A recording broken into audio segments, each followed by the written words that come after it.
This is for testing purposes. All right, we'll see. Is a thumbnail the Naruto Sage Mode one? I'm checking on my phone, or is it the Sage's Reign thumbnail? Let me go check. Hey, start a stream. What's up? We just streamed a different stream, but like, if you're watching this as a video or VOD, a video on demand, Naruto did not change the world one. It was the one we wanted. Let's go. All right, so that tells me YouTube does take priority over Streamlabs. That is interesting in the scientificness. It makes sense because it's also the platform we're actually streaming. Might have something to do with the algorithm. I would hope YouTube would take the priority in this case. Oh my god, we were live for 4 hours with that first stream? No way. No way. I know. Oh my god, that thumbnail looks so bad. Yeah, it looks horrible. Okay, maybe it'll get more clicks because it's so bad. Yeah, like when people purposefully misspell like a title or something to like get comments about it, baiting in the interaction. Okay, that's still good. All right. I think you can hear it. Can you see my screen still? Yeah. Oh, that's really loud. Okay. Yeah, I just turned it down. A bit.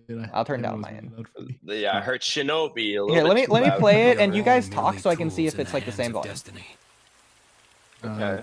I'm talking right now. Hello. Words are being spoken as I say these words. Okay, stop talking. Current moment. To change the Shinobi world. All right, so you guys are a little bit louder than the video, but I think that's actually good. Like, I think that's the way it should be. Yeah. All right. I'm gonna be. Yeah. Okay. I'm also still worried about copyright, so I'm just gonna do that, and yeah.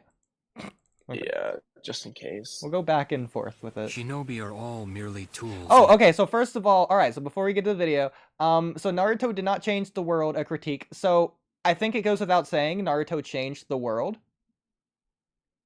Yeah. I would agree. Yeah. So.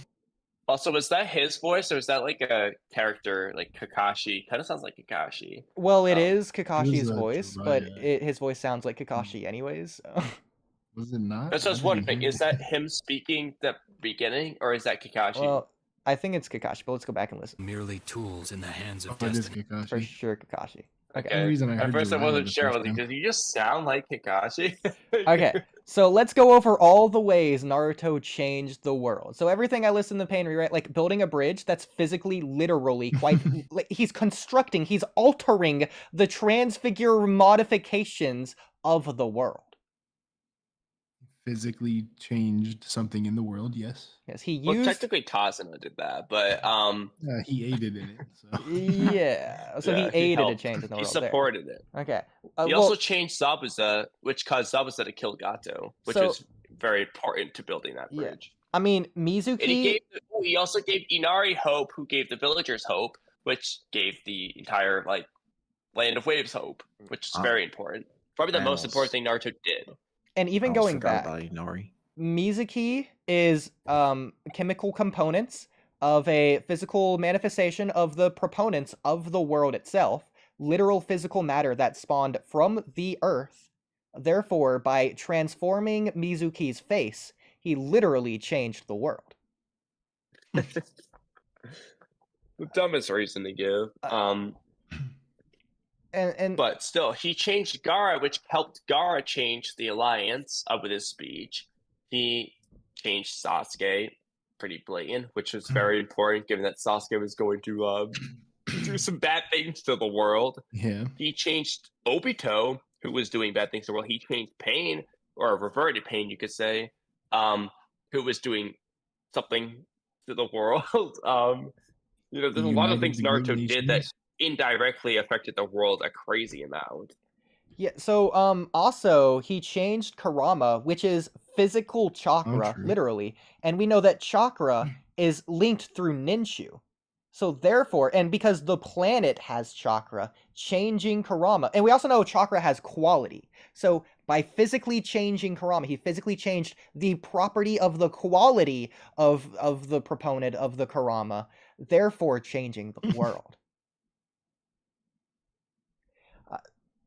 And he made the tailed beasts. He essentially helped pave the path to tailed beasts not being used as weapons. That's a very big thing. Yeah. We also know the world has nature energy. I'm assuming it comes from nature. Naruto Rasengan's a tree in its training. Oodie's just listing physical ways he impacted the world. Naruto stepped on a tree branch at some point. He changed the world. We get it. He stepped on that tree branch and a leaf fell from the tree branch and yeah, it changed the world. You know what'd be really funny? I didn't think about this. What if Sage's Reign is critiquing the claim that Naruto did not change the world? That's what he's probably critiquing. exactly what's gonna happen right now. I'm pretty sure at the end of the video, that's literally what he does. I will. Okay, so Oodie's being too hyper literal, saying the physical change. Okay, Naruto's a terrorist. He terrorized the world. That's change. I'm just putting it out there. I'm just saying it right now. Change. He changed It would be Obito. change. Yeah, he like I said, Kamui last stream. Trippy's gonna laugh at this. Naruto terrorized the Rain Village when he beat up Pain. He terrorized Sasuke. He terrorized Konoha when he beat up Sasuke. He's willing to terrorize even his own home, so he's easily willing to terrorize the world. Like he terrorized Obito, he terrorized the objectively correct. What was it? Because Rinne Rebirth can only be used by someone who's noble. He terrorized the noble Madara. So he terrorized the noble Nagato and Obito, you mean, because they use Rinne Rebirth, not Madara. Oh no, it's only on the user. It's a noble cause. It's for a noble cause. That's right. Yeah. So reviving Madara was a noble cause. Yeah. Okay. He terrorized Madara. So there you go. Yeah. So when he was trying to stop, well, I guess they weren't trying to stop Obito from using Rinne Rebirth though, because he was going to Rinne Rebirth other people. But either way, trying to stop Rinne Rebirth would be an act of terrorism. But even in terms of society, he literally became Hokage. That's quite literally, without even doing anything, a change in the world. Like, that's history being written, even if Naruto does literally nothing as Hokage ever. He also does a lot of things. Like, he helps technological advancements. Yeah. That's, like, changing the world, among other things. Technically going on missions is benefiting Konoha, giving them an economical advantage or whatever. That is still changing the world. There you go. Yeah. He ended the Fourth War. That's changing the world. He stopped the Infinite Tsukiyomi. That's changing the world. I'm getting back to physical changes. Alright, let's start the video. Shinobi are all merely tools in the hands of destiny. You know, I just realized I'm going to talk over this because I'm afraid that we're going to get copy struck on literally the audio of that. Love, empathy, kindness are simply not enough to change the shinobi world. See? I agree with him because he agrees with Nagato.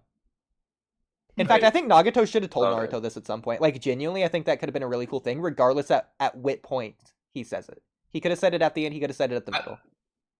I can live with that, like something like that. Although he would have to contradict himself later on, but like, but again, I'm fine with that because sounds cool. It's a cool statement. It's a cool statement at the very least. Yeah, and I think it definitely applies to Naruto because I could imagine Naruto saying something like this.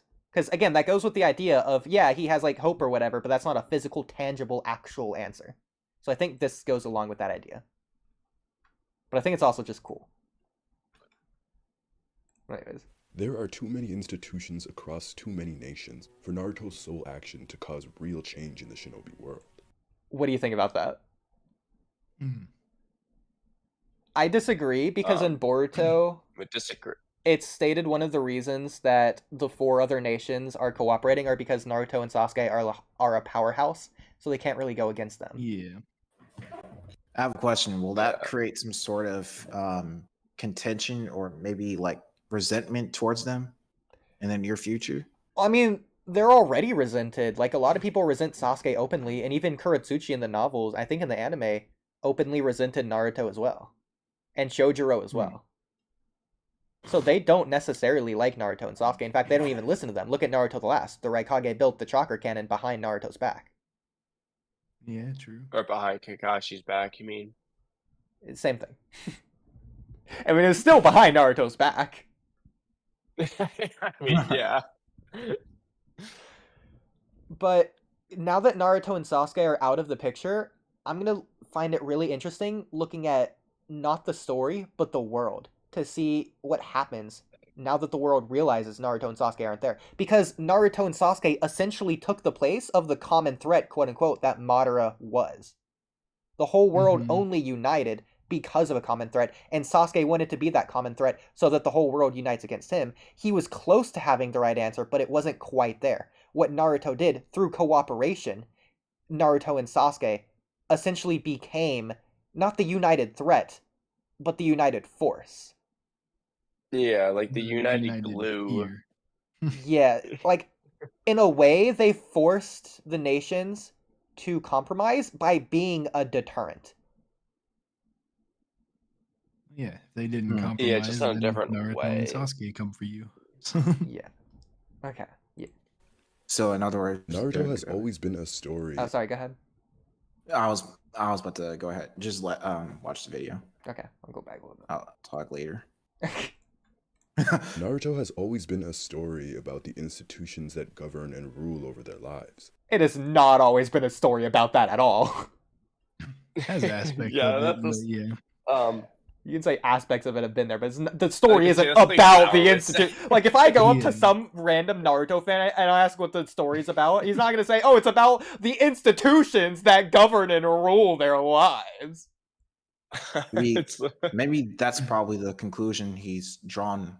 Well, he's already drawn based off of reading the manga and just looking at the anime and all the stuff that they've presented in the world building. No, I agree. It's a critical world building aspect, Yeah. but world building is almost Maybe that's just essentially his. spectacle. No, it's Yeah. absolutely not. Yeah, His but it's not what the answer. story's always been about. The story's been about ninja who endure no matter what comes before them. Yeah, like I'm. Chapter 699 of Naruto, verbatim explains it's Sasuke's perspective. At the end, perhaps what it means to be a ninja is. And it's something that relates way back to part 1.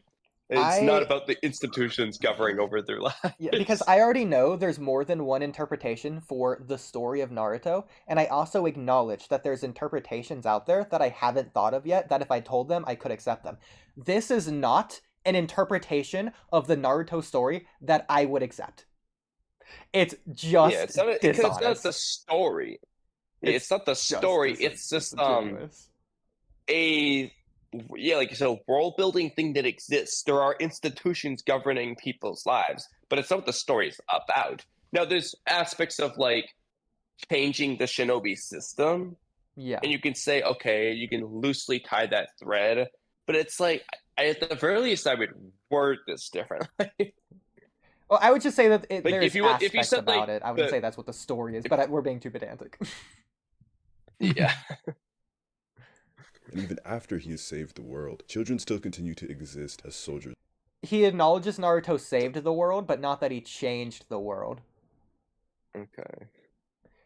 Oh, but he is making a really great point here. Children still continue to exist as soldiers, which is true. Yeah, that's even in Boruto, that's pretty much the same. Yeah, which it's still going on. Goes against the point of founding society in the first place with Hashirama, so that children don't have to die.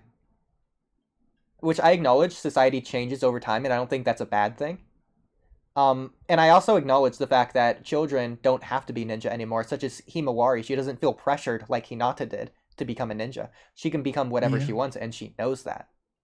She is this is a nitpick. Ninja, but... This is a nitpick thing I will say, though, is the choice of the word soldiers. Now, the reason why I'm saying that is because in the Third Great Ninja War, people like Obito, Kakashi, Rin, they are literal child soldiers on the battlefield in a war. In the case of people like Boruto, they're not soldiers.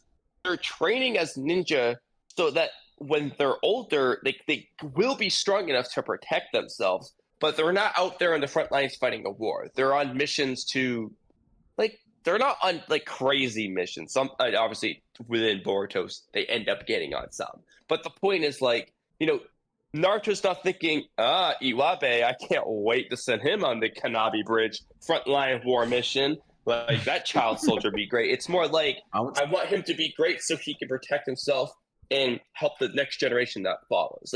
It's a different expectation. So correct me if I'm wrong. For example, I'm training, I work out, not because I'm going to go fight in a war. I'm fit enough that maybe I could, if I needed to, but that's not why I'm training for that purpose. I just want to be strong. And that's half these kids. Boruto, he just wants to be freaking a cool, strong ninja and stuff. At the beginning, Like, it's not because he's trying to fight a world war, you know? Like, the use of the word soldier, I feel like gives a negative connotation to what they really are. Man, hey, so Trippy, unrelated to Kamui's point, I'm curious, what was your favorite filler arc? For me, I think it was the Funato set of battles. You know, I think that Funato conflict arc was pretty good. Oodie, Yeah, did Naruto plan for that? Okay. Was it a war? Were children in it? But that's not what Boruto is training for. Does it continue to exist in the world? Which is his point here? The point is, like, Boruto's team wasn't like a war soldier. In fact, they were trying to stop the war from even happening to begin with. I think we're talking about Konoha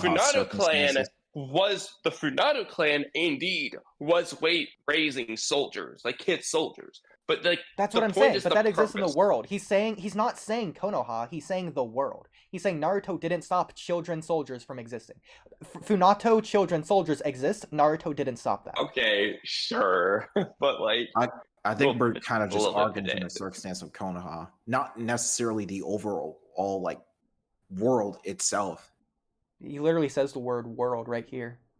After he, implying Naruto, after Naruto has saved the world, children still continue to exist as soldiers. And then we bring up the point in the Funato, I would say, clan arc, where that's still going on. That's why I'm saying it's not about Konoha, it's about the world. Yeah. I mean, are they technically soldiers? Because they're what literally defines a fighting soldier? and Let's look up the diving definition. What do you mean? Oh my god. Let's look up the definition of soul. Okay, while Kamui's doing that, let's continue the video. Hold on, a person who serves in an army. Yeah, pretty much. I would say the Funato is an army. Now let's look up army definition. Oh my god. Okay. See if the Funato clan is an army. A child soldier in Naruto is basically a child who serves a certain clan or country. There you go. Yeah. Oodie, would you say that the Funato clan was organized? Yes. Were they equipped for fighting on land, or were they equipped for fighting on water? Both. They literally fight on both. They were. If you had said water, I was gonna get you. If you hadn't said both. Not only both, but they literally win both. But I was hoping you would just say water, just for the meme. Water. Just because they're pirates. Definition, it's all talking about on land, and I was like, this is perfect. God. Perfect. Damn. I had a feeling that's where you're going with that, but I didn't want to lose, so it was absolutely a competition. Oh, shit. My goodness. All right, anyway. The land of Ozark is a Kamui, you can't react like that every single time you see Dosu. Come on. Like, I don't do that when Kimimaro comes on screen. I will. What just happened? Oh my god, it's Dosu, guys! Oh my god! Dude, Dosu made his way to Sage's Reign's like 1 million view video or whatever. That's crazy. Dosu's a character in the series, of course he. But it proves that he matters. Sage's Reign went out of his way to find Dosu. Because the visual of Dosu, I literally forgot about him. Words here. I mean, it wasn't just a random visual. Used for a reason. Yep. I think we found that reason. I forgot about Dosu. But look at it this way, Kamui. You need to leave this chat. Look at it this way, Kamui. So Dosu, so he's purposefully going out of his way to put Dosu in the video for a reason on a critique video. Yeah, Dosu's probably going to critique Naruto. Dosu changed the world. I mean, yeah, I mean Dosu maybe did. He's the contrast. He's gonna explain why Dosu should have been the protagonist because he did change the world. Dosu inputted sound waves in the world where they currently did not exist. That is a change within the world. Very true. Yeah. See, people he changed understand. Sakura. Oh yeah, he made her cut her hair. He literally he shook changed the Rock Lee air. a little bit. In Yeah, fact, just his existence alone, because all gravity of matter mass goes towards one another, he's literally pulling the world towards him. That changes. Man, Dosu's got the best gravity in the series. Yeah, it changes like the angle that it travels and everything.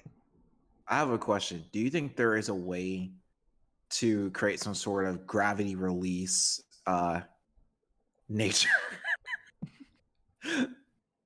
Huh? Man, I wonder if Pain could do something like that. That'd be crazy. Oh wait, no.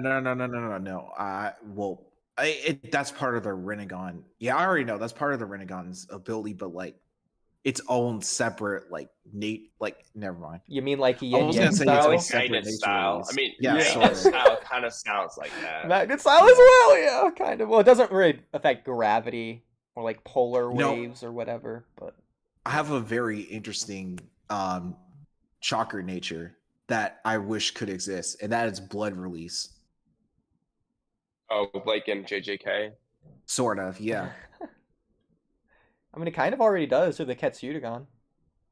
Yeah. I mean, yeah, what I was thinking, but it's not like a jutsu. It's more no, like I don't know. I don't want it to be like I would not want blood release to be exactly similar to blood bending or like Dead Man Wonderland, where Ganta, the main character, is able to manipulate his blood as basically like shooting him out in bullets and stuff.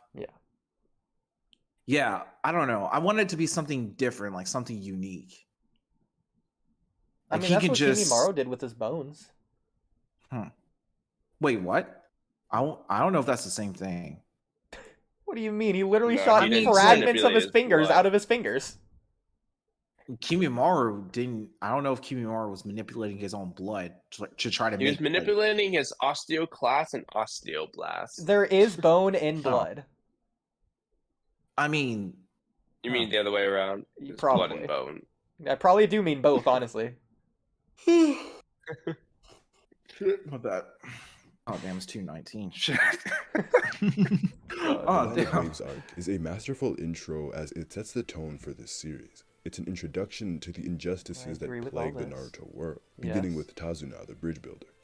Their very first mission already examines how Gato has taken control of the Land of Waves economy and has hired Zabuza to kill the man trying to revitalize it. Is this all like recap? We then meet the demon of the hidden mist. We learn about his upbringing, about having to kill over 100 classmates. Yeah, here, let's just sort of jump to the point. We learn about Haku being born with a Keke Genkai and being hunted down by his own father and family. We'll just, do this a little bit. Zabuza then goes on to recruit Haku, and the two become hired tools. Yeah, so I think this is what Hot Boy was talking about. Kind for the shinobi world. At 1.5 speed. Even if it broke his heart. I mean, do we need to right now? Gato then kicks Haku's dead body. Zabuza's only response to this is that I was just gonna say for like actual talking. They are the tools to be used and discarded.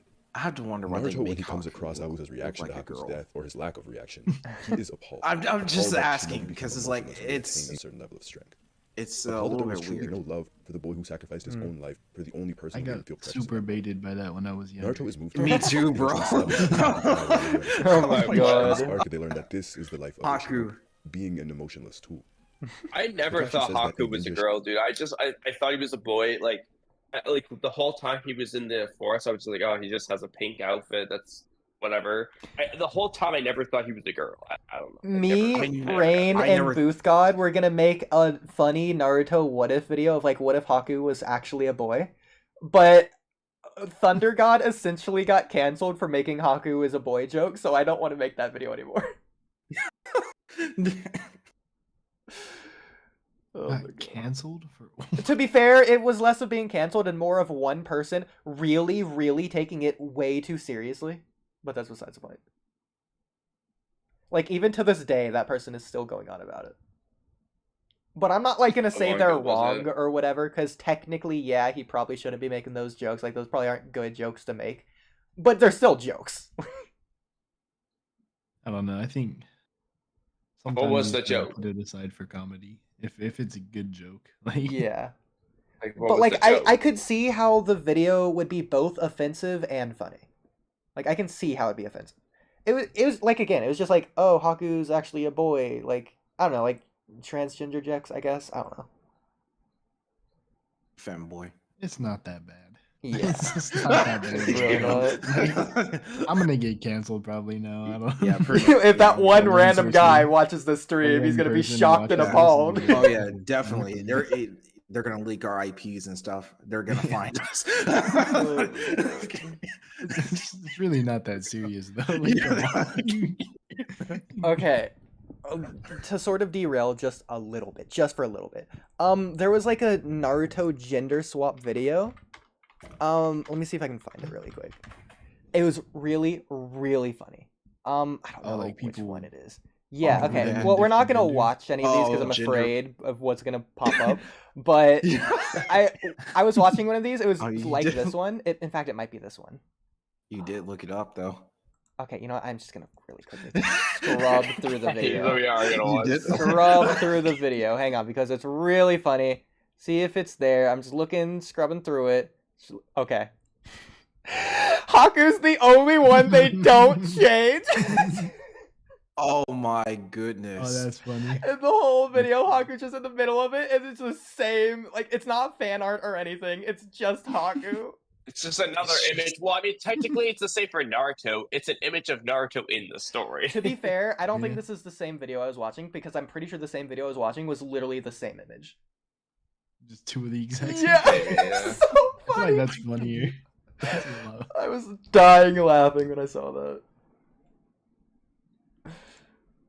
But yeah, no, we're totally gonna get canceled now if that one guy watches this. Okay. Shouldn't be concerned with the reason of their own existence, no matter the nation. It is more important that they live only as tools to be used for their villages, regardless of the circumstances. Even the rough and hardened Sasuke has a hard time believing that this is the system he has subscribed to, and he questions his teacher about it. Kakashi responds that all ninja... So this is interesting. What I really wanted to see more of Naruto is time in between. So similar to like how Hot Boy was saying, he wanted an arc between the Land of Waves and the Chunin exams. I wanted an arc between Konoha Crush and I guess Search for Tsunade, but like whenever Itachi comes. Because I wanted to see Sasuke's reflection on the destruction of the village. As well as Orochimaru's the one that did it. I really think there's some really compelling stuff there. He could be so... That's where you could see the rift between Naruto and Sasuke really truly start to form. Because he would be so emotionally divided between the village and the Uchiha. In fact, that would essentially start going towards foreshadowing towards the truth that the Uchiha were against the village. Because, like, we just don't see... I could definitely see an arc going there. We just don't see Sasuke's thoughts on Hiruzen or the destruction of the village or Orochimaru post this. We don't get anything of the sort. It just goes straight from that to Sasuke hearing about Itachi back in the village. Like, yes, we get to see Sasuke was present at Hiruzen's funeral, but he was more of like a background character. I hate to say it in that scene than anything. He was. I mean, the Definitely. main characters in that scene are Haruka and Naruto, and then secondary you have like Kakashi and Konohamaru, who's just crying. Yeah.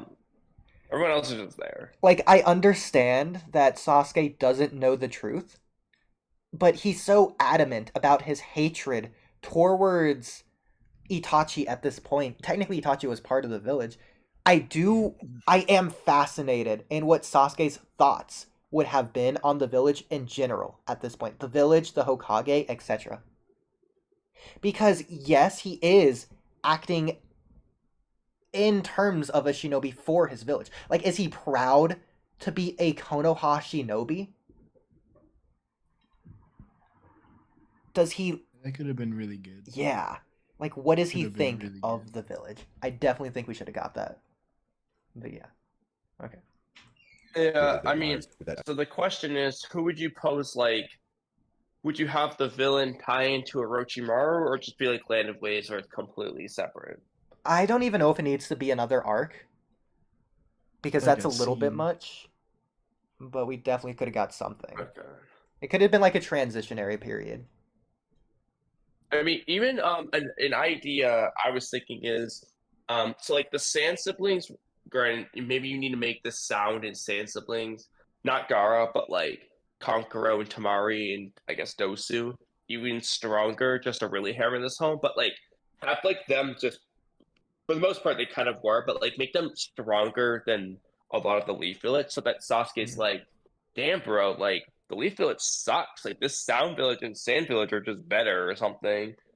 Just to kind of tie into him leaving the village later for more power. But something like that could work. Actually, I do really like that idea. So because the idea of you're saying like, is he proud to be a Konoha Shinobi? In this case, he won't be because it seems like the Konoha Shinobi are weak. Yeah, he also wouldn't understand the Will of Fire, so it could be him learning more about that in this arc, but not necessarily fully subscribing in it, because he acknowledges both Konoha defended itself and also Konoha was destroyed. Yeah, and be like, well, I was trying to defend my friends, but I still lost to Gaara.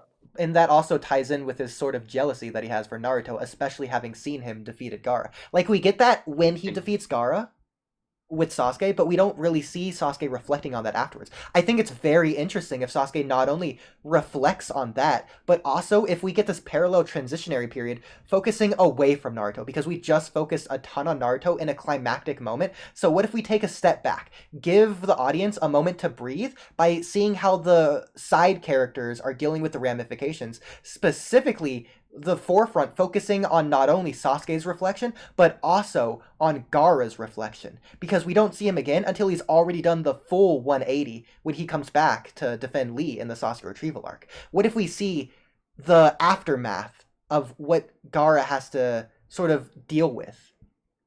Just him going back to the village. Another thing is like, yeah, you know, I've said this before, but like in the anime with the Land of Tea arc, like they actually make Sasuke really pissed about Naruto beating Aoi Rokusho, the villain, the basically Mizuki 2.0, but from the Rain Village.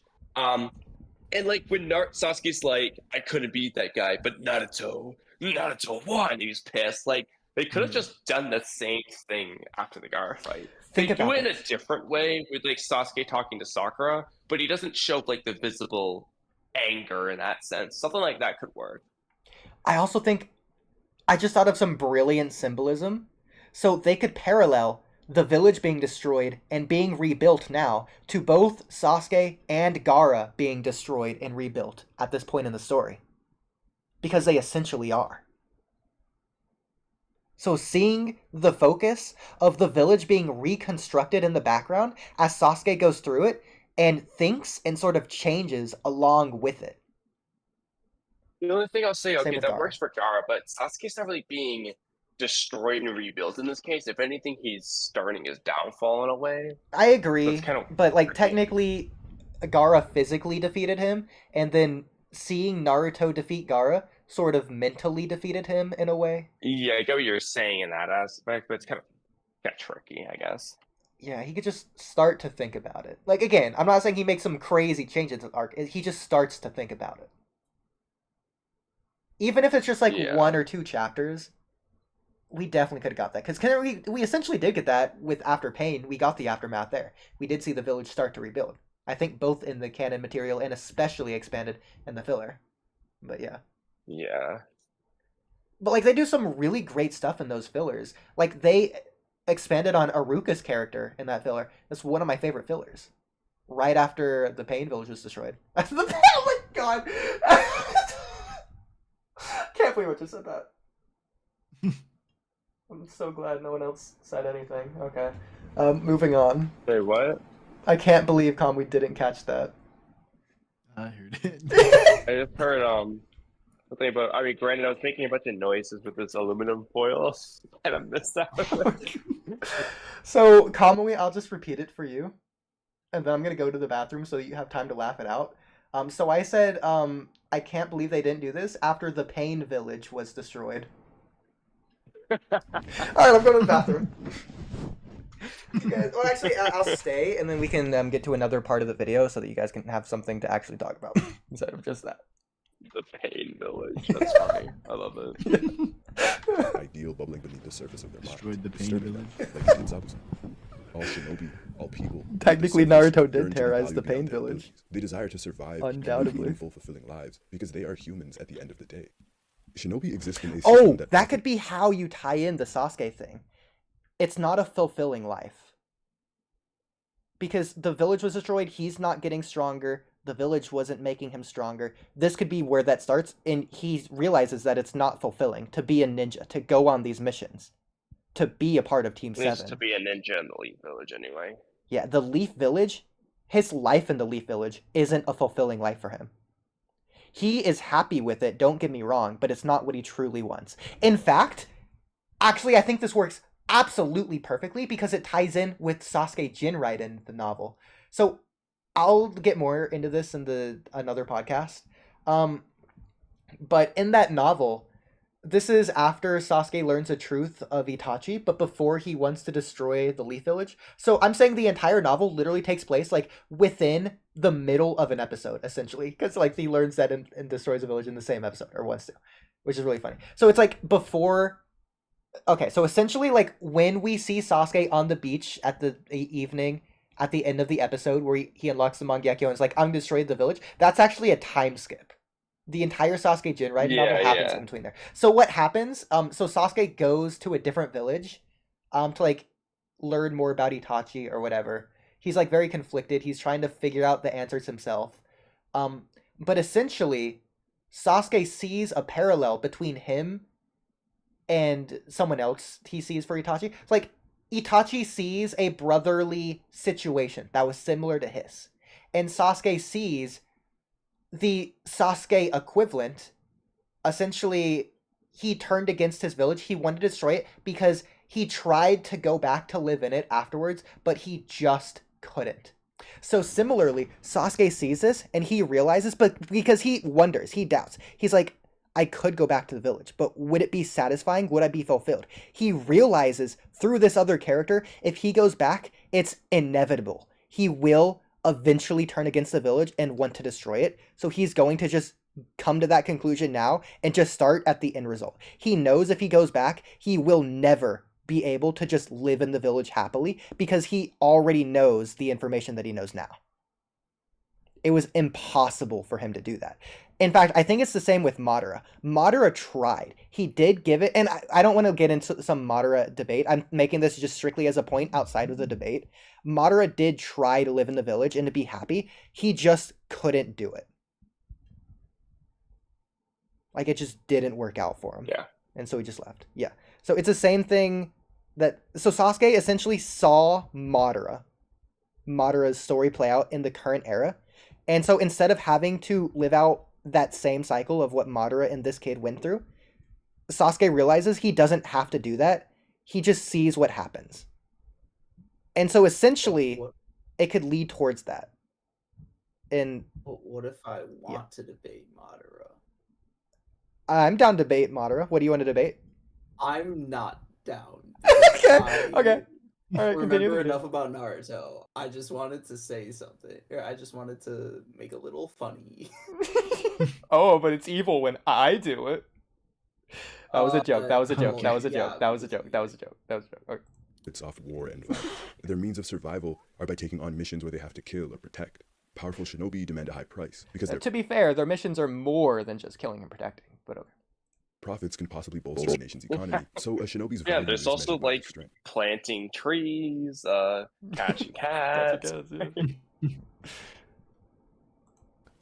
So if their worth is only determined by what they can bring to their nation, I don't think their worth is determined by their strength. I think it's determined by their power, in the sense that power is defined as the ability to cause change. So their consistency to complete their missions is how their worth is determined. It doesn't matter how successfully they complete their missions. Like if Jiraiya's mission is to go kill some guy and like he obliterates them, eviscerates them, evaporates them, 0 atoms left, that he's not doing the mission more successfully than Minato, who would just like teleport behind him and like stab him in the back. Yeah, that makes sense. Yeah. He erases all of their atoms. In that case, Jiraiya's physically changing the world. if a shinobi exists purely to fight, what are they when there are no wars left to fight? Who are they and how can they live? This is exactly what happens with Hidan, which if you watch Hidan's Heathens, that channel, they have the perfect Hidan evaluation, which I absolutely love. It gets into like human psyche and what is a human. What are they after they're used to war? I really love that. But yeah.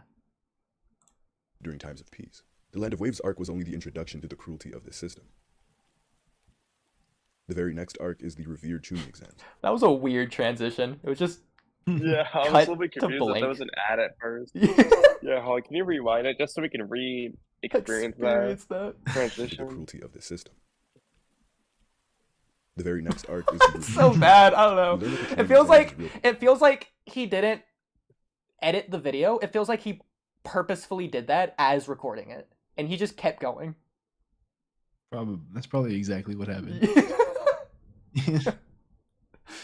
Oh god! Like he probably like scrolled down to read the rest of his script or something on the next page. He just didn't remove it. Purpose is to gain a chance to supplement a village's economy. It'd be funny, The like, whole an editor just, like, watching it, like, I don't know, like, did he mean to have this pause? I don't know, should I leave it? Should I...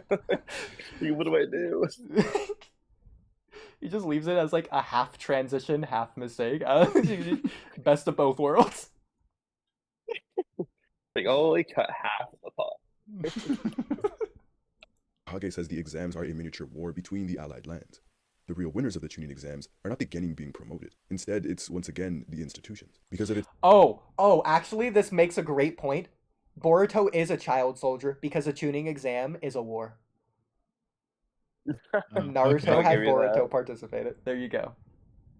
I do think, to be fair, I think Daigo somewhat has a point here. I think he is overall wrong, but I think he has a point when he says the tuning exams are wrong because they lead to so many children dying. And the point is to bolster up the children to become tuning so that they are more qualified in the future, for their future. It's for their future. But if the tuning exam strips their future away, if it takes away their future, then it's hypocritical in that sense. So I think he has a point, but he also doesn't have a point.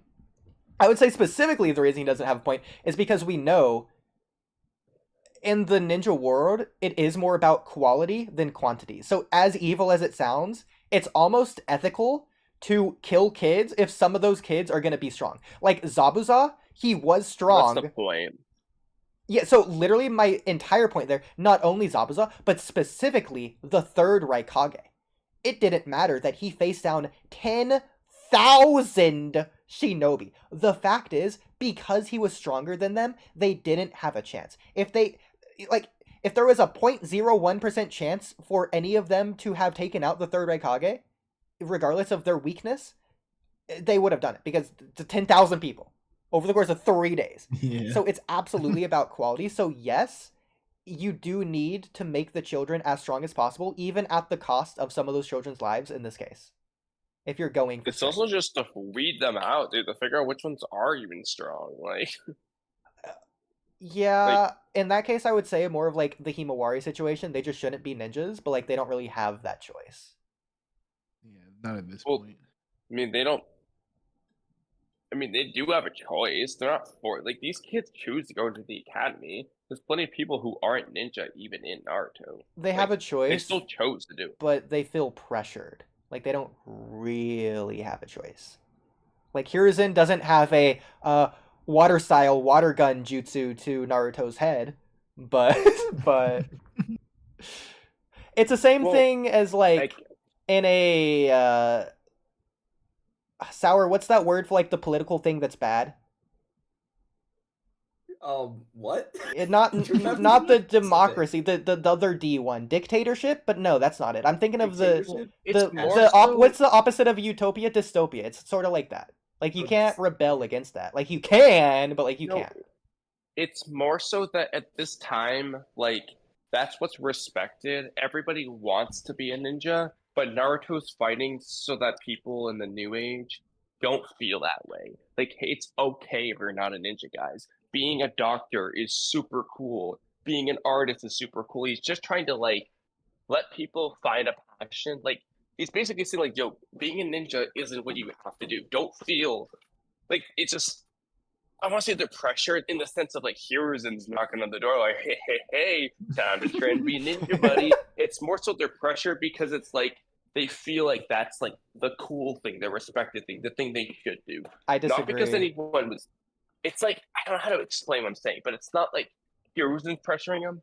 Their parents might pressure them. Yeah, that's what I'm getting at. Ninja themselves. I don't think Hinata wanted to be a ninja. She felt pressured into being a ninja. She didn't want to be a ninja. Yeah, it's because 100%. Their shinobi parents are like, oh, you know, like it's like it generates like, oh, like you follow my footsteps. It's like a doctor trying to pressure his kid to be a doctor too, kind of thing. There's also a very, very important cultural aspect here. We know this specifically because of the Uchiha clan was elite and had more traditional Japanese values. You can just literally see it, like, and the aesthetic even alone.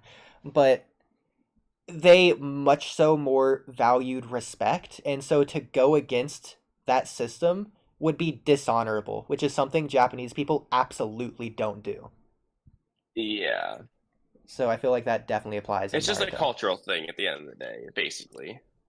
Well, I think it's not a cultural thing. I think the cultural thing makes it more so the case, because that still applies in America. We just don't relate to it as hard because it's not emphasized as hard over here. Yeah. Yeah. Okay. But well, I meant cultural in the sense of like in the Naruto universe, it's a cultural thing, like to be a ninja, basically. Like, well, yeah, it's like literally a cultural thing in terms of the Uchiha. You literally see it, and I'm sure it applies to the Hyuga as well. Any ninja clan. But like, I don't think Shikamaru was becoming a ninja because Shikaku's Western Japanese values. According to Shikamaru, he said the reason actually in like when he's chasing the sound ninja, or he's like gonna be like the what's the word? The decoy for the sound ninja when they're chasing after Gaara. He says why the only reason he became a ninja was let me see word for word what he said.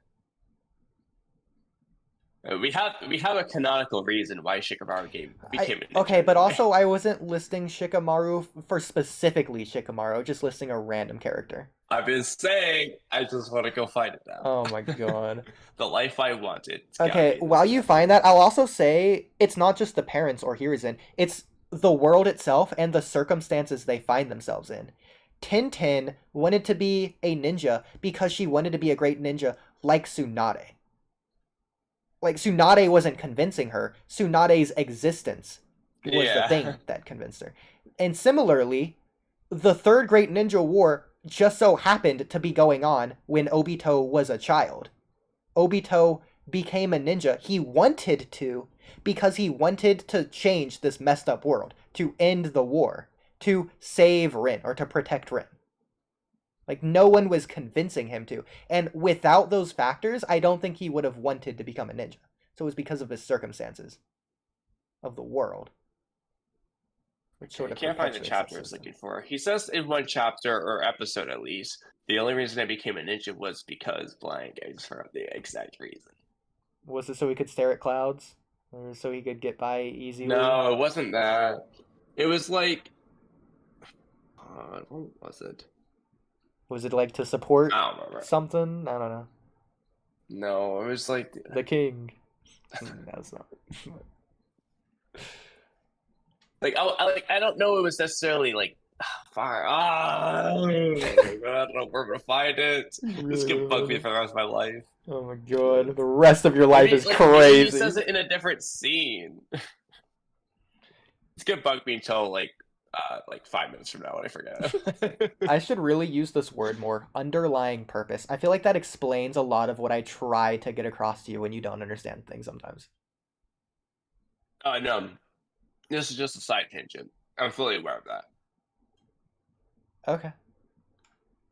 Anyways. Promoted. Instead, it's once again the institutions. Because of its significant viewership among the distinguished guests of these nations, the villages with the best showings, whoever has the strongest shinobi, become more alluring to the noblemen of these lands. These powerful shinobi and the shinobi from these nations will be quick to get commissioned, showing... What is he talking about? The noblemen? Is that a thing?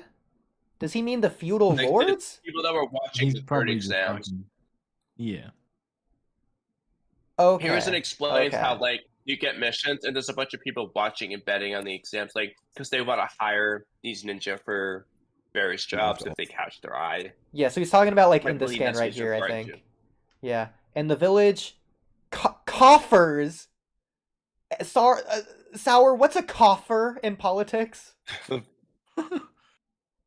It's just a collection of money, a treasury. Okay, so the village treasury. This doesn't seem like a Viz word. Let me see if I can find it.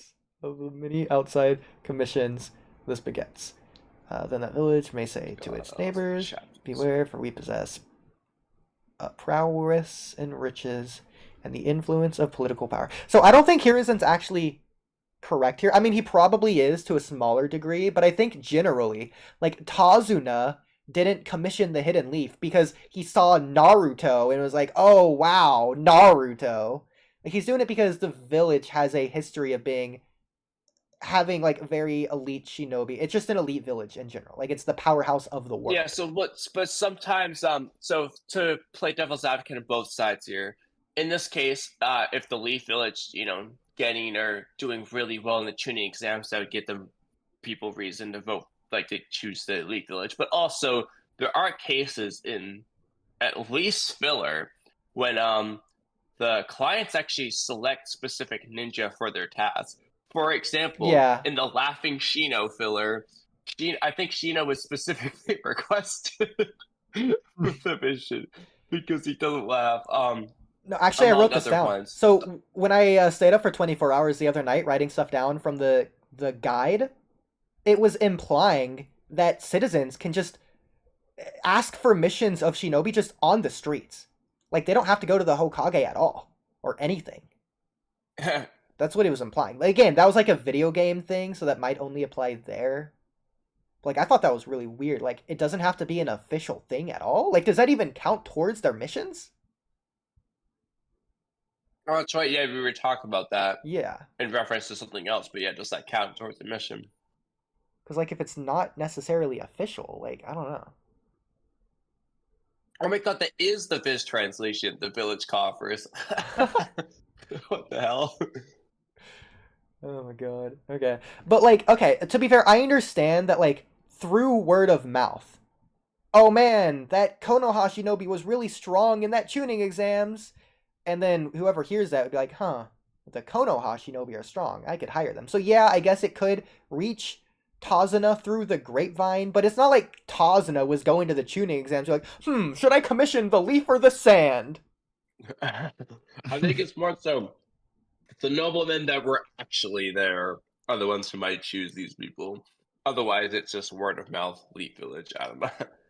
Yeah, but again, like, everyone already knows the Leaf Village is the powerhouse of the world. So the only thing this would do would just be to essentially make what everyone already knows, just reinforce that in their mind, I guess, to say, hey, this is still true. Like, obviously it is, but like, hey, now you don't have any reason to doubt, I guess. Yeah, yes, but also, like, if they like what they see from Shino, they might pick Shino for a mission that seems to fit what they saw from Shino. Okay, well, I think we're having two kind of different conversations, to be fair, but yeah. We are, because that's the point, though, is that it's not one or the other, it's both. Yeah. I've been looking at this for so long. This looks like such a weird nose. Like, I don't get how this is his face. I just don't see it. Wait, hold on. Is that not... No, that's smoke. What are you talking... Where is his face? Is this his nose? Yeah, I guess That's not his face. Okay, his that's face just is smoke. That's his here. Hokage cloak. To be fair, you can see how it looks face. like it, because this looks like the Hokage hat, then it was just like this is like the middle of it. Like, it goes in here. Like, this is very clearly nose shaped. That's the middle of his body. And like this his hand is down by his side, but like in front of him, kind of. Okay, I see what you're saying. But like, this is where his mouth should be, assuming this is in his mouth. Like, it would make sense for his nose to be like here. Yeah. So wait, it's funny. It's a giant nose. Not only that, but the fact that he just has like a wart or something on the bridge of his nose here. Yeah, no, that's just his cloak. Yeah.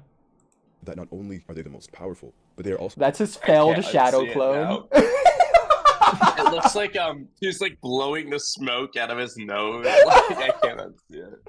I know. Okay, we're gonna go back a little so we can hear what he says.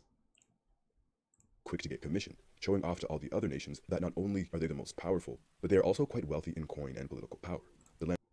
How does the tuning exam show that they're wealthy in coin? And what does that mean? Oh man, I'm gonna hire Konoha to do my mission because they're rich. Like, what? I don't know. Or that they have political power. Man, those Leaf Village Democrats, I'm sure gonna hire them. Lands that lose or have a weak Wow. showing The Leaf Harrison Village is doesn't so have- rich. The Leaf Village doesn't have political parties. It's not a democracy. We need to overthrow the institution of Viva la Revolution. Viva la Revolution! I mean, the Uchiha clan tried.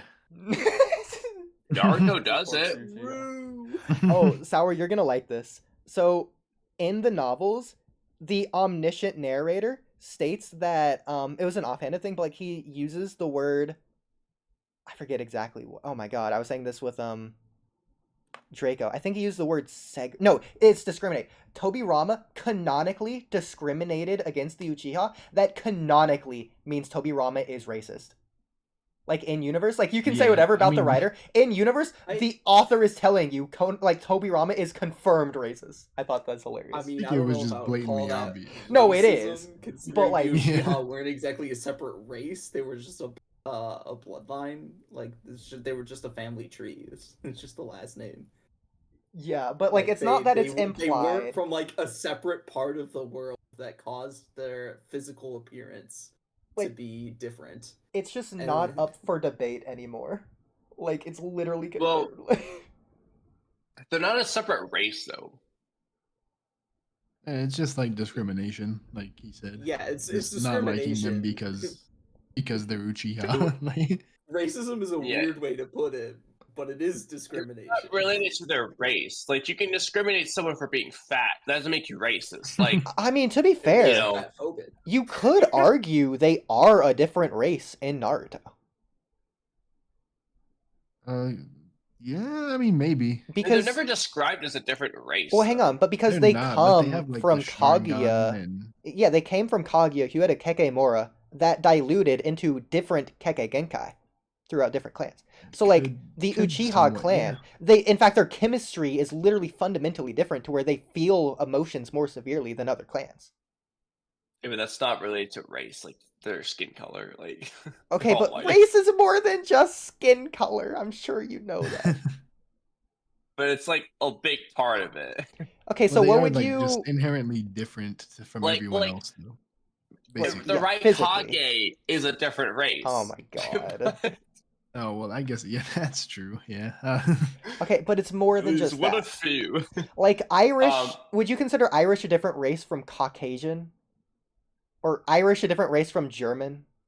Or I guess Israelite, if you consider them white. Depends on who you're talking to. No. Apparently Sour would, but I mean, no, I don't think No. they're a different race. No. Those are different nationalities. They Yeah. they are all of the white Caucasian race. Although in the past, the Irish and Germans were not considered of the white Caucasian race. So it's not. I don't think worth getting Italians into- were It's either. not worth getting into when you're talking about Naruto, but it's just the designation of race is an arbitrary and silly one. Is all that is to say on the matter. Are you sure you don't want to say more on the matter? No, It would anyway, though. definitely be a distraction. I will say that Tobirama memes aside, I feel like I'm the only one who ever feels this way, but like, are people not seeing how much worse Danzo was than Tobirama? Everyone always Oh, talks I about mean- Tobirama being racist. Danzo was way worse. Yeah. 100%. Danzo's the one who actually segregated them to a different part of the village. He didn't just give them a job. No, he moved them to the outskirts of the village. No, He did that a was bunch of Tobirama. Wacky shit. That was Tobirama. No, that wasn't. That was Danzo. Danzo's the one who proposed the movement in a meeting. We Mm, see it. That has in a to be filler flashback. then, because that's just contradicted. When? Hiruzen says that When does Tobirama it say did it. Tobirama did that? Hiruzen When does did. it say Tobirama moved into the outskirts of the village? Hiruzen is the one that said it. When? When he was talking to Danzo and the other elders about the Uchiha. I want more specific. I've shown you this before. I don't have it off the top of my head. I don't remember exactly where it is. I didn't know you haven't. I don't know what you're talking about. We've talked So- about it before. No, we haven't. I've literally brought it up haven't brought before. this We up. haven't talked about this specifically before, but I've shown you this before. I've used this specific video from the anime. Trippy, recall this? Do you? Well, I'm trying to find some type of manga, something. It wasn't on a podcast. It was just in general. One random night, we were having a text debate or whatever.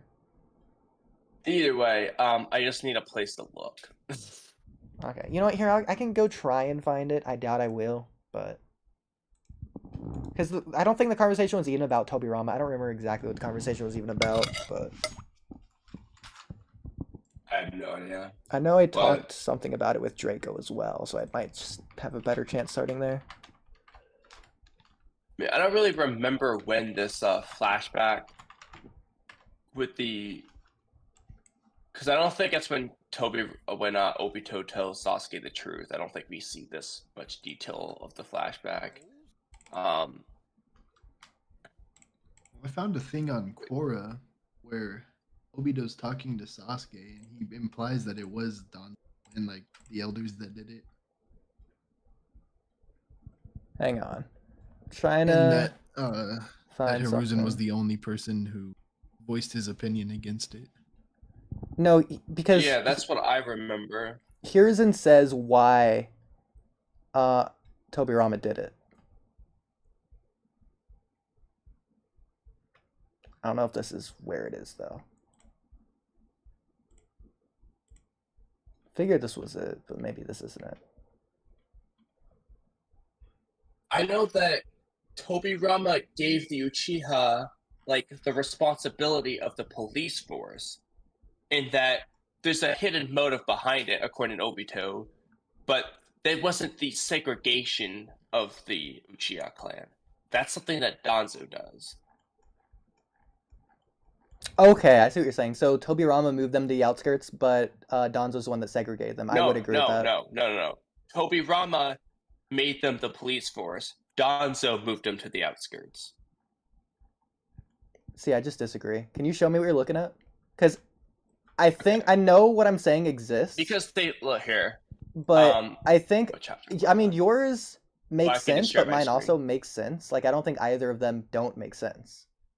Okay. I think it's just a contradiction. I'm chapter 399, fairly later in the chapter. So this is after Hashirama and Madara fight. In order to prevent the rise of another traitor, Hashirama's younger brother, the second Hokage, this is all Obito, by the way, Tobirama bestowed upon Uchiha a special responsibility as proof of his trust: the establishment of the Konoha police force. But the hidden truth is that it removed the Uchiha from the governing body of the village and placed the entire clan under close scrutiny in one fell swoop. Not that he moved them. Some people didn't like it, blah, blah, blah. And then Nine Tails incident happens. The Konoha elders surmise that the incident was the doing of the Uchiha. Obito 5 says it wasn't him. And yet, unjust suspicions persisted that Uchiha was trying to raise an insurrection to take over the leadership. Black Ops were assigned to run surveillance on Uchiha, and the clan's living quarters were relocated to one corner of the village. It was an isolation tactic. This is after the Nine Tails incident. Can be Tobirama. Yeah, ironically, the third Hokage alone raised objection over the segregation, but Black Ops Danzo and the two counselors overruled him.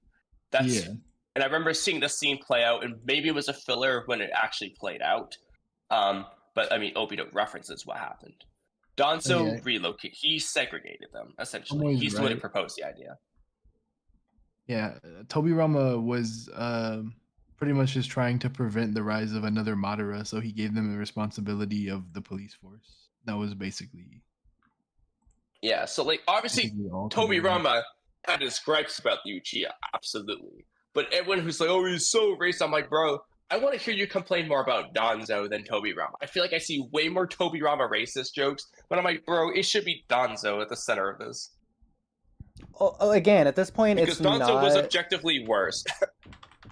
But no, at this point, it's not a joke. It's literal. Like, it's written word for word in the novel, because Draco sent it to me. No, it's not. It's not written that he was racist. It's written that he discriminated. Or maybe I sent it. But that's what racism is. No, discrimination isn't inherently racism. Hang on, no, because racism I looked it up. Is a form of discrimination. No, I'm trying to find it exactly. Until you're proved they're a different race, we don't. No, that's racism. It's clanism. So, what would you consider it in terms of a word that actually exists? What's the Are they a different genome? The word for when you're like is there hereditary? Not racist, but towards an ethnicity. No, I'm saying like if they're not a different race, what are they different? Different ethnicity, maybe. Ethnicity. I mean, different family. Honestly, it's really just different family. Like, but different families aren't for physically example, different. Like my last. Different. I'm not gonna say my name, but like, there's a lot of people. We have this freaking family reunion photo of like 100 people, just like the Uchiha clan. But similarly, my mom's side probably has something similar, but they would be like a different clan, different family. They're not a different race. Yeah, it'd be ethnicity. That'd be the word. That's what I'm saying. Like, I don't know, like ethnicism, whatever the word is for. Ethnicity is the What does it say? The quality or fact of belonging to a population. To a population group, subgroup. The thing is about ethnicity and race is that technically their definitions are like marginally different, but like functionally in practice, they basically mean the same thing. And it's also worth keeping in mind to illustrate that fact. Their definitions are, if I'm not wrong, reversed in the US and Canada. So, like... oh, really? There are minor, like, minute differences between definitionally what the difference between race and ethnicity are, but, like, realistically, they effectively mean the same thing. Okay, by the way, I got it here. I mean... We'll just not. So the novel says, word for word, so Uchiha Madara had resolved to fight back against the Senju clan when they tried to discriminate against the Uchihas. So that right there is it. But however, the people of the clan had ostracized Madara, who sought battle, and betrayed him, although he had been their leader. Struck by despair, Madara had fought Hashirama alone and then allegedly died. He would no doubt had held an extraordinary grudge against both Konoha and Uchiha if he had indeed been pushing Yashiro and the radical faction, blah, blah. Okay. So, but the point is here. Here's the thing. Discriminate. This doesn't say Tobirama specifically. It's saying the Senju clan. That doesn't mean... in fact, it's possible, I know this will sound absurd, but it's possible that like everyone but Tobirama was discriminating the Uchihas, and that statement would still make sense. Obviously, Tobirama is probably like involved, but like the point is, this isn't saying Tobirama was being racist, for one thing. First of all, it doesn't say that they did discriminate. It says they tried to. They could have failed. All right, I think we should probably just get back on topic. Yeah, it's past my bedtime already. Okay. Although I haven't finished eating my cauliflower. Do this every week, Kamui. Oh, I would end by midnight. Come 4 a.m. Oh, I'm still eating my yogurt. It's fine. That's why I joked when you said the hot boy or whatever, we have that effect on people about leaving, and I was like, we have that effect on ourselves. Oh my god. Okay. Listen, so I agree. It makes sense that Donzo's the one that did it, but also I promise you, there is a filler that exists where Hiruzen says, Tobirama moved them to the outskirts of the village because blah blah blah. Like, he was saying it in a positive light. Like, he was saying Tobirama moved them for a good reason. No, I'm not, because I used it recently. It was a few months ago. No, because I do not recall you ever sending me that, and I also... Well, but again, I wasn't sending you that because of that specifically. It just happened to be in the thing I was sending you it for.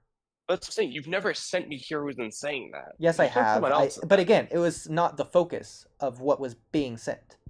It really wasn't recent.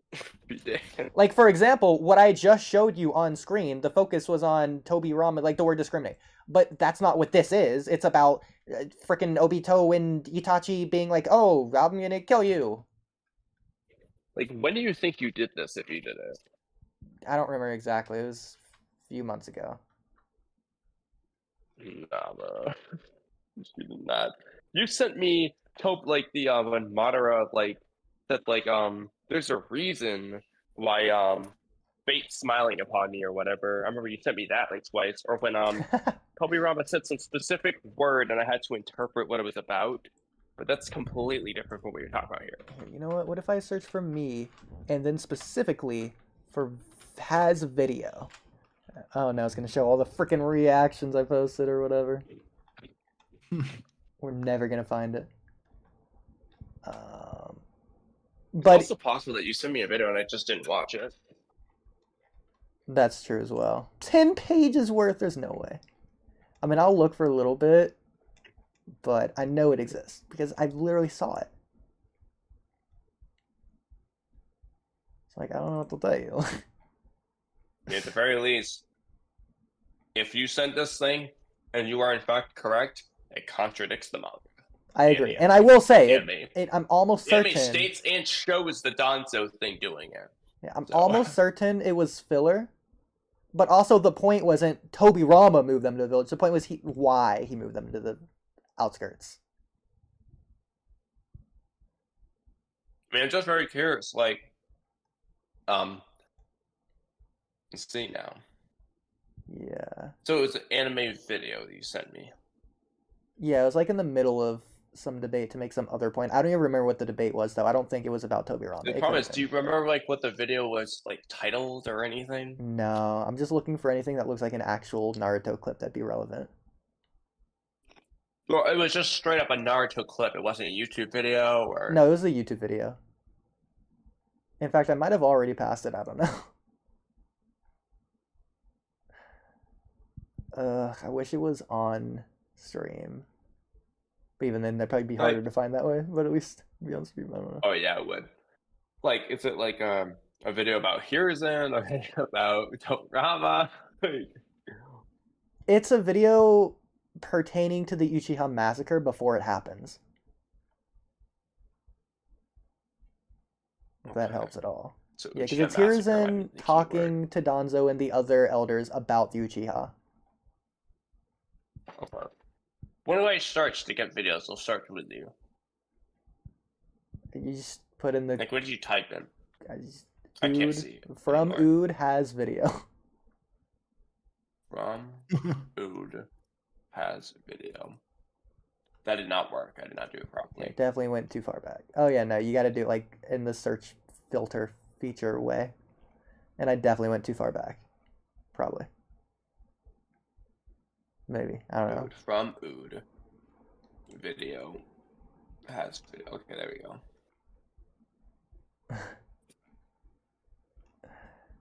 Alright, here goes nothing. Kimimaro versus Dosu, that's a good video. We should watch that. In fact, I'm going to put that in the React topics.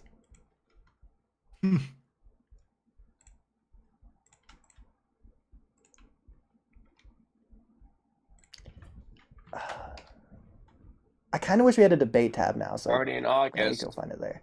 It was definitely in general. Already in July. I'm looking at our DMs. Oh, it was not in our DMs. I promise that. Oh. Okay, that'd be important to know. No, it's in the general chat of WalkyTalky. My God, even less likely for me to have watched it.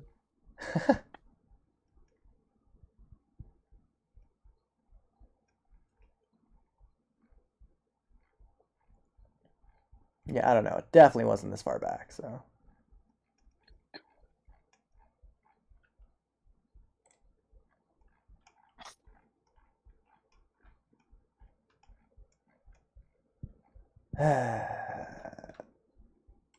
Well. Uchiha. Okay. Source Itachi Shinden was an Itachi Shinden. Maybe. An Naruto explained video. No, it wasn't. No, it wasn't a Naruto explained. It was some clip. It was a clip. Can I just search Uchiha to make this potentially simpler? Nope. Okay, that goes way too far back. Too quickly. Why can't I freaking find the video? So annoying. I would have figured it was that video I sent him, but I guess not. That old. I wish I remember who else was in the conversation, because I remember someone else was commenting on it.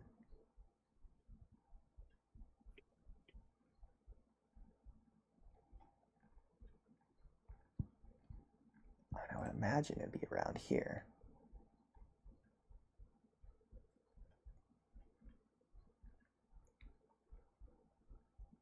Stupid. So Trippy, how are you? Doing all right. So guys, when did we want to like reschedule for the Attack on Titan one? See,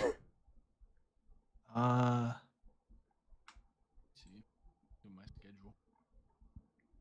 Never, so that I can monopolize Cam's time entirely for my podcast and own streams. I mean, honestly, either tomorrow night or Thursday night, Thanksgiving night. Otherwise, it's not going to be till I can't do either of those. next Monday or Tuesday or something. I definitely want to do it when I we're could all do- here. I don't want to do it when like someone can't be there. Next Tuesday was the 28th. Yeah, I can do the 28th. Does that work for you? I'm off next Tommy? Tuesday. Yeah, I got that off. Okay. Oh, by the way, Sour, it's funny that you say that because me and Cam are making murmurs of making another podcast. So yeah. What about? Can I make another podcast? This one isn't gonna be as crazy. It's gonna be we haven't decided the details at all. I just like brought up the idea and she said she's down. It's about the anime Sagarada Reset. I don't know if you've seen it, Sour. You'd actually probably like it a lot. Sagarada Reset. She's mentioned it to me a couple times, but I haven't. Yeah. As I mentioned before, I whimsically consume this. Yeah, fair enough. I haven't had the whim to consume. I think is it Sakurada or Sagarada? It's freaking who knows? It's weird. I don't even know, and I've seen Yeah. the whole thing. But hey, if it is a more general anime podcast about more than like that will branch off into being about more than just that one particular show, then I would say that I am a good resource to have on. Whereas As I'll keep somebody that who's in seen mind, a I lot don't of have anime. any plans to talk about literally any other anime other than that or have guests on because I'm kind of basing it off of your podcast, The Pirate Odyssey, to where it's literally you and Cam talking about specifically One Piece only, and it's also way shorter and it's also way more serious. Like, it's also way more structured. Like, it's gonna be way different. I get that, but the reason I said it in the way that the reason I talked about it the way I did is because, you know, it's way fucking shorter than One Piece. So realistically, yeah. you could exhaustively talk about the entire show in 1 or 2 episodes or like 5 hours, and exhaustively talk about it in 5 hours. Well, I think this anime is a little bit different because it gives a lot to talk about in every episode. That's almost the point of the show. So what me and Cam were planning doing in our tops, one podcast a week for every episode, and then once we get through all like 25 episodes or whatever, we'll probably do like one recap podcast or something, and maybe like one intro podcast. But after that, we'll just be done. Like we'll do the podcast for like half a year, and then there's just no more podcasts, and that's just out there. I did undersell it. It is 25 episodes, so like you get 10 hours out of that. But again, like if it probably might be 10 hours. Depends how long the episodes are. I joke. I see what your intention are. I just also happen to disagree with that intention on the basis of like I don't think that like I personally would not have anything substantive to say about a singular episode, even for something that might be densely packed.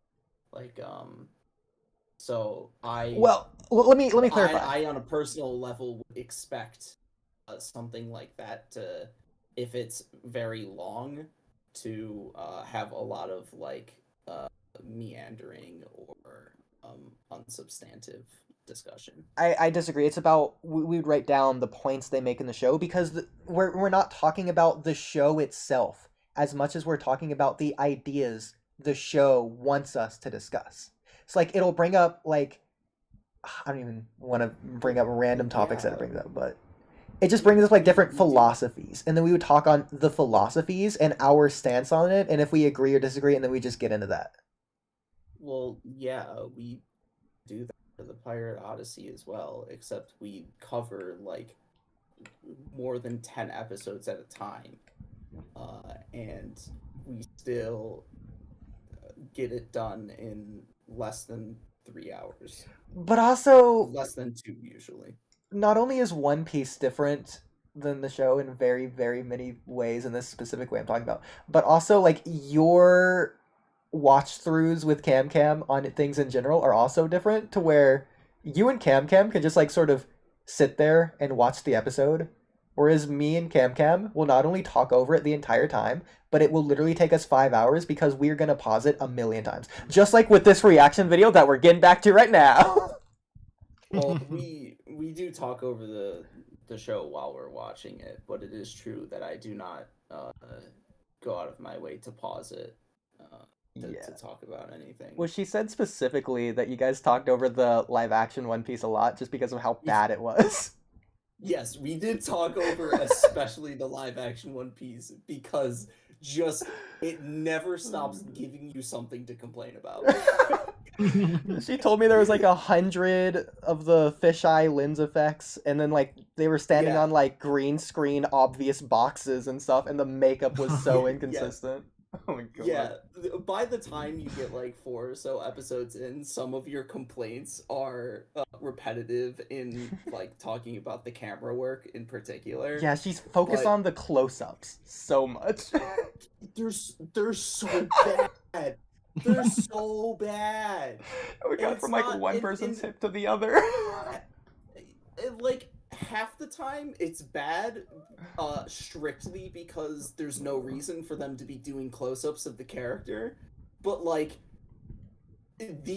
all of the time it's bad because they do this thing with the camera focusing where where it's like they have like an incredibly specific distance that you can see with clarity, and so that's causing some of like the fisheye distortion, and entirely blurs out the entire background, which in most cases is like distracting in a bad way, completely unnecessary, and sometimes if it's like a particularly close-up shot, some of the person's face will be blurrier than other parts of the face because, you know, people's faces have depth to them. Oh my god. So it's really bizarre and awful. Now, I will say, I do think the Sagarada reset... Okay, I'm just going to call it Sakura Connect, because that's what I always refer to it as, because it's just easier. It's just easier. Just easier. It's just a different show, though. Yeah, but I'm just gonna say that. So with Sakura Connect, it's a very boring show. I'm not gonna lie. It was hard to watch through, but you're not watching through it for the characters or the plot or the story or whatever, because it's almost like they purposefully make everything in the show a hollow, empty slate so they can focus on presenting the ideas of the show in the most meaningful manner possible. It's very fascinating in that regard. In fact, I would say it's not even worth watching alone. It's only worth it to discuss it with other people. I mean, it does sound like it's a fascinating thing for me to criticize, because that script that I, bring up every once in a while about my favorite game, it has incredibly dense meaning and philosophy, while also presenting a very engaging plot. So it's like it's not like you only have to choose one or the other. You can do both. No, I agree. Like, again, like I'm saying, the show's boring. Would not watch it for anything other than the music, or like 4 soundtracks that I like, or the other thing, the ideas. But that doesn't make the music or the ideas bad. By the way, here's the Attack on Titan script, and it's, as you can see, it's very long, and it has a lot of words, and it's not like just, oh, it's a single word the whole way through. Like there's a couple pages. Yeah, I could not find that video, by the way. I looked through every single page. The best I got was what if the third Hokage did his job? I was skimming through that video, and all I found was the scene I was referencing of Danzo pointing to where he's going to move the Uchiha. So I don't know. Oh my god. But no, I'll give you that there's like 5 or 10 pages of just words. Just random words. But like the rest of it, as you saw, is just actually like script. Like blocks of paragraphs the whole way through. So yeah. Anyway, I finished my cauliflower. Oh god. Kind of ready to be done. Okay. Back to the video. Yeah. Okay. Let's minimize pausing. Themselves to their neighboring nations, revealing their susceptibility in combat and potentially in war. All of this is to be gained over children fighting. Why is it necessary to stake our lives? Kiba asks. That is the life of a shinobi. They are nothing but tools to a village, means of a country. Hiruzen goes on to say that preserving... Man, they could have really gone somewhere with Kiba with that. That'd be a really fascinating angle to take his character, to really present that sort of antithesis to this idea in that kind of way. Almost like a middle ground between what Naruto and Hidan become. Yeah. Would have made his character much better. Just give him more than being the Hokage to have dog laws. Dude, he never became a joke for me. Like, I don't... It's so dumb when people say that, but whatever. The balance of power at the risk of lives is the essence of friendship. It became a joke. It's just that they didn't really do a whole lot past this, really after the Sasuke retrieval arc. I mean, they didn't do a lot with freaking Lee. Everyone loves Lee. Yeah, well, they did kind of do jokes with Kiba, though. Like, when Kiba is just, like, getting... Like, in the Toby fight, they make Kiba look extra bad. When Kiba's saying, I want to be Hokage, nobody's listening. Shino, of all people, is like, Kiba, no one's listening. It's pitiful. Like, they did make...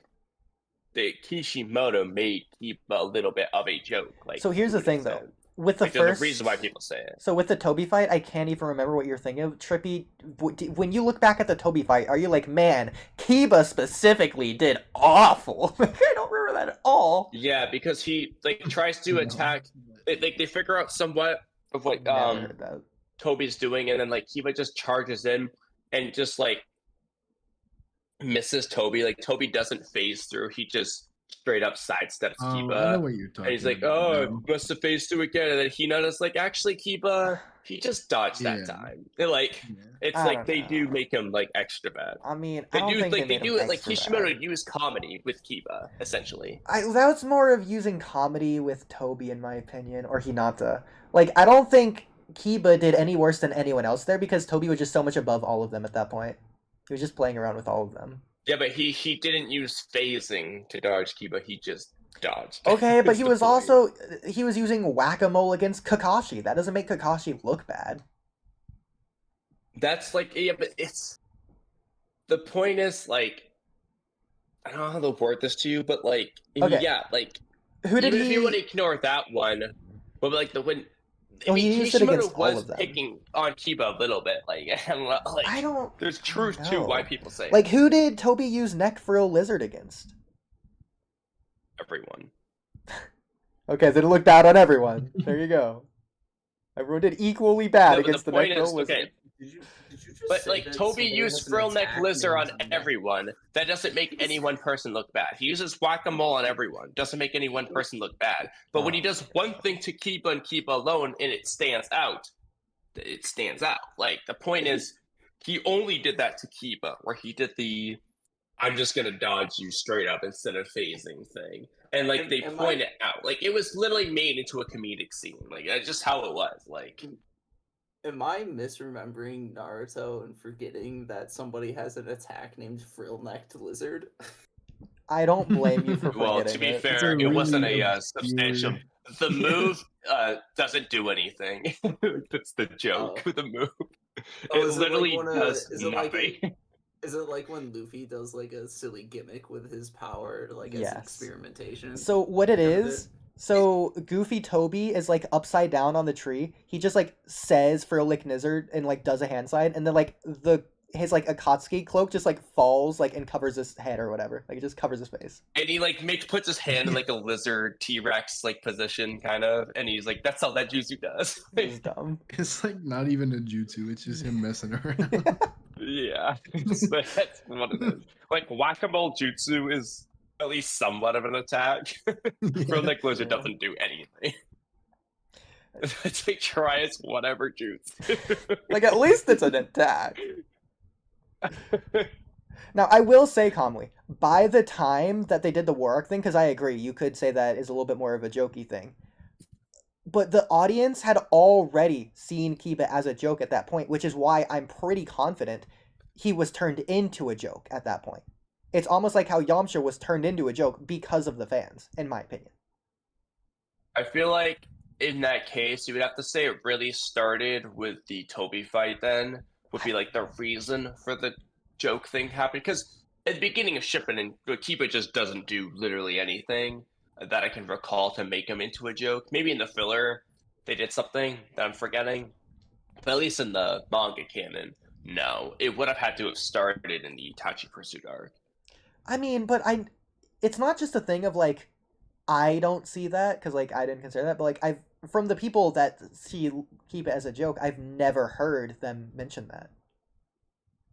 What do they mention then? Usually the war arc thing, but again, by that point, he's already seen as a joke. Okay, it's probably because of the Toby thing I'm talking about then.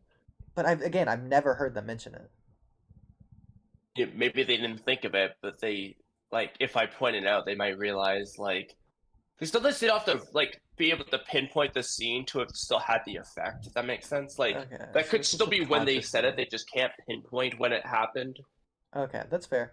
I think it's just such a small thing that it's just so easy to forget. Like, I don't see that as like being like a big deal. Like, no one, I can't imagine someone who respects or likes Kiba comes away from that interaction hating Kiba, thinking he's a clown, a joke of a character, etc., etc. That's just ridiculous. Yeah, I don't think that's also the case. I also think that, like, they probably had higher expectations for Kiba because of the tuning exams. Because to be fair, leading up to, well, really the end of Naruto versus Kiba, he is kind of getting talked up as like one of the better, like, rookies. Yeah. Like one of the strong. Maybe he's not Sasuke, but he might have been like the number 2 guy in their class. Everyone's like, oh man, like, oh, Kiba? Dude, Naruto says no chance. And like Kurenai's like, yeah, your boy says no chance against Kiba. And like everyone's always just like, oh, Kiba, like, wow, what a crazy upset. Like, Kiba lost. Like, it seems like they're gassing up Kiba, especially during the fight. Like, oh my god, like, you always got these food pills. Oh, Kiba's so crazy. Like, you know, I'm exaggerating a little bit, but they're kind of gassing him up. Like, Yeah. But again, that's really cool. And I think And it's that's a not big only part. that, it's not just that they were gassing him up. He was just being gas, technically, at that moment. Like, he was cool, and he was dominant and superior, and a really strong character. He was confident, and he was cocky, that's the and thing, he though. It backed wasn't up. all gassing up. Like, he legitimately was one of the stronger rookies. Like, Yeah. and I think that's why. And then, like, in the Sasuke retrieval arc, he's fine, but then later on, it feels like he's not really a standout anymore, and that's probably where a lot of that results from. People say similar things like, oh, Lee's wasted, but at least we do know Lee and Neji still are, like, 2 of the strongest of their class. Like, they're still one of the strongest ones. But for Kiba, I guess it feels like he's the weakest to a lot of people. Even if he's objectively not, it feels like he became the weakest. Maybe that's probably what it is. I mean, I've heard it regardless that of way. who it's objective, I still don't think he's objectively the weakest. No, he's definitely not objectively. Everyone knows 10-10 is objectively the weakest, if not, you know, like one of those two. Like, Yeah. Oh, I said it. But I don't think he feels like the weakest either. but he doesn't. No, everyone knows that 10-10 and Ino feel and objectively are weaker, but nobody ever thought 10-10 was among the top dogs either. Like, But we even always thought then- she sucked. Like, even though you could say, oh, comparatively, he's not the top dog anymore, like, that doesn't make him weak. Like, he's still going to win pretty much every fight he comes into, because he's just very strong in general, compared to the rest of the world. Like, yeah, he fell behind compared to, like, Naruto and Sasuke, but so did literally everyone else. In fact, like, why don't people say Kiba is a wasted character rather than, like, a joke character or a clown? I think they do say he's a wasted character. I've heard that a million. I haven't ever heard that, I don't think. Really? I've heard Kiba as a wasted character plenty of times. The same with Shino, same with Rock Lee, same with Neji. Nobody ever says it for Ino, really, but I've heard it for Kiba, absolutely. I mean, I just don't see how they're saying this for Kiba, but, like, when Lee fights his clones, he's not a joke character. Well, everybody hates on that fight. So. Everyone hates on it, but he's a wasted character that everyone loves. Like, they don't hate Lee for that. There's just, like, a difference, like, I feel like Lee, the way, like, Lee's wasted, but, like, I don't think he's actually wasted, but, like, you know what I mean? Like, the common perception of he's wasted. It's more, how do I want to frame this? It's more like I said with Kiba, like, using those two examples, Lee wasn't made out to be, like, a joke in any scene in that sense, the way Kiba was a couple of times. Okay, to be fair, Lee is almost essentially the idealized version of a gag character in the first place. Like, that's almost his conception. Same as White Guy. Yeah. But they're hilarious. Yeah. The thing is, it's more so, like, they are hilarious in a different way. Same as, like, Jiraiya is really funny, but not in the same way. Like... I don't know. It just looks like unfairly looking down on Kiba. My boy needs respect. Yeah, I think it is a little bit unfair, but, like, there is a sense of truth to why people say it. You could say it's overblown for sure, but, like, there's a reason I get why they do it. Is it overblown? Sure, but... Well, a lot of other people's reasons... to be blown in the first. I think most people's reasons because, oh, you lost to a fart, even though not really, but, like, kind of. He's also technically honestly, never that's got the a main win. reason I gas up Kiba. The only reason he lost is because he lost to a fart. Naruto couldn't beat him otherwise. But also, like, he technically bullies Naruto in, like, episode 1, 2, 3, or whatever. And then also, but again, that's just cool. Like, I've wrote a lot of Kiba lore down. His mom is cool, his dog's cool. The Sasuke retrieval is arguably his best moment. It shows his conviction. He not necessarily has a bad, sad backstory, but, like, that's almost the point. And, like, he's willing to almost die, and it's very actually sad. Like, you feel bad. Like, he's really cool at that moment. It's just really I like good. him in the Sasuke retrieval arc, absolutely. Yeah. Even though I do think, like, that is probably the worst part of the arc. If that's the worst part of the arc, that's a great arc. Well, that's the thing, yeah. Like, it is a great arc. I mean, all of the members of the Sasuke retrieval arc team had great moments in that arc. Like, it might have lasted a little bit long for me, but the point is, like, it's a cat and mouse, like, hunt chase. So I think it deserved to last that long. Like, I think maybe Jirobo's dome didn't need to be a full episode, but... Jirobo's dome. I think Jirobo's dome might have even been longer than that, honestly. It was a long... Jirobo's dome felt like forever. Oh, you know what? I guess they got caught at the end of the episode, and then they got released at the end of the next episode. So you could say it's a slightly more than a full episode, but not really. Only kind of. Maybe, I don't know. It felt like it was a while. That's all I know. Yeah. But we got immediately sidetracked because of freaking Kiba. We need to play this video. Money and influence are paramount. Their individual lives mean nothing. I forgot we got into Kiba. Their bonds mean nothing. Oh, because he said something. Hatake. He was shunned so badly. Yeah, I'm gonna go back a little bit. Hiruzen goes on to say that preserving the balance of power at the risk of lives is the essence of friendship in the world of shinobi. Power, money, and influence are paramount. Their individual lives mean nothing. Their friendship means nothing. Their bonds mean nothing. Look at Sakumo Hatake. He was... So is he saying that, or is Sage's reign just coming to that interpretation? Yeah, the last part. That's Sage's reign's interpretation. He's coming to that. Like, I don't agree with that interpretation. Is that what... So he's saying that's what Hiruzen's meaning. Well, I think this right here disagrees with that. The strength of a country is derived from the strength of its village, and the village draws strength from the shinobi who live there. That completely contradicts everything he just said. So Hiruzen's also, not saying like, that. Hiruzen is a main proponent of, like, fighting for your friends, will of fire, like, fighting to protect those precious to you. Like, that would... Yeah. That source of strength wouldn't make sense if friendship was pointless, meaningless. It wouldn't work. So No, I think Hiruzen does not believe that friendship is worthless. Yeah, I think that'd be a more interesting thing for the author to do to further depict Hashirama's contradiction. But I don't think it's necessarily the case. Now, don't get me wrong. I think to some degree, Hiruzen does have that, or at least he allows Danzo to have that, so he, in a way, has that, because he needs that darkness. But no. Close, but no. Like, I agree, but no. Are paramount. Their individual lives mean nothing. Their friendship means nothing. Their bonds mean nothing.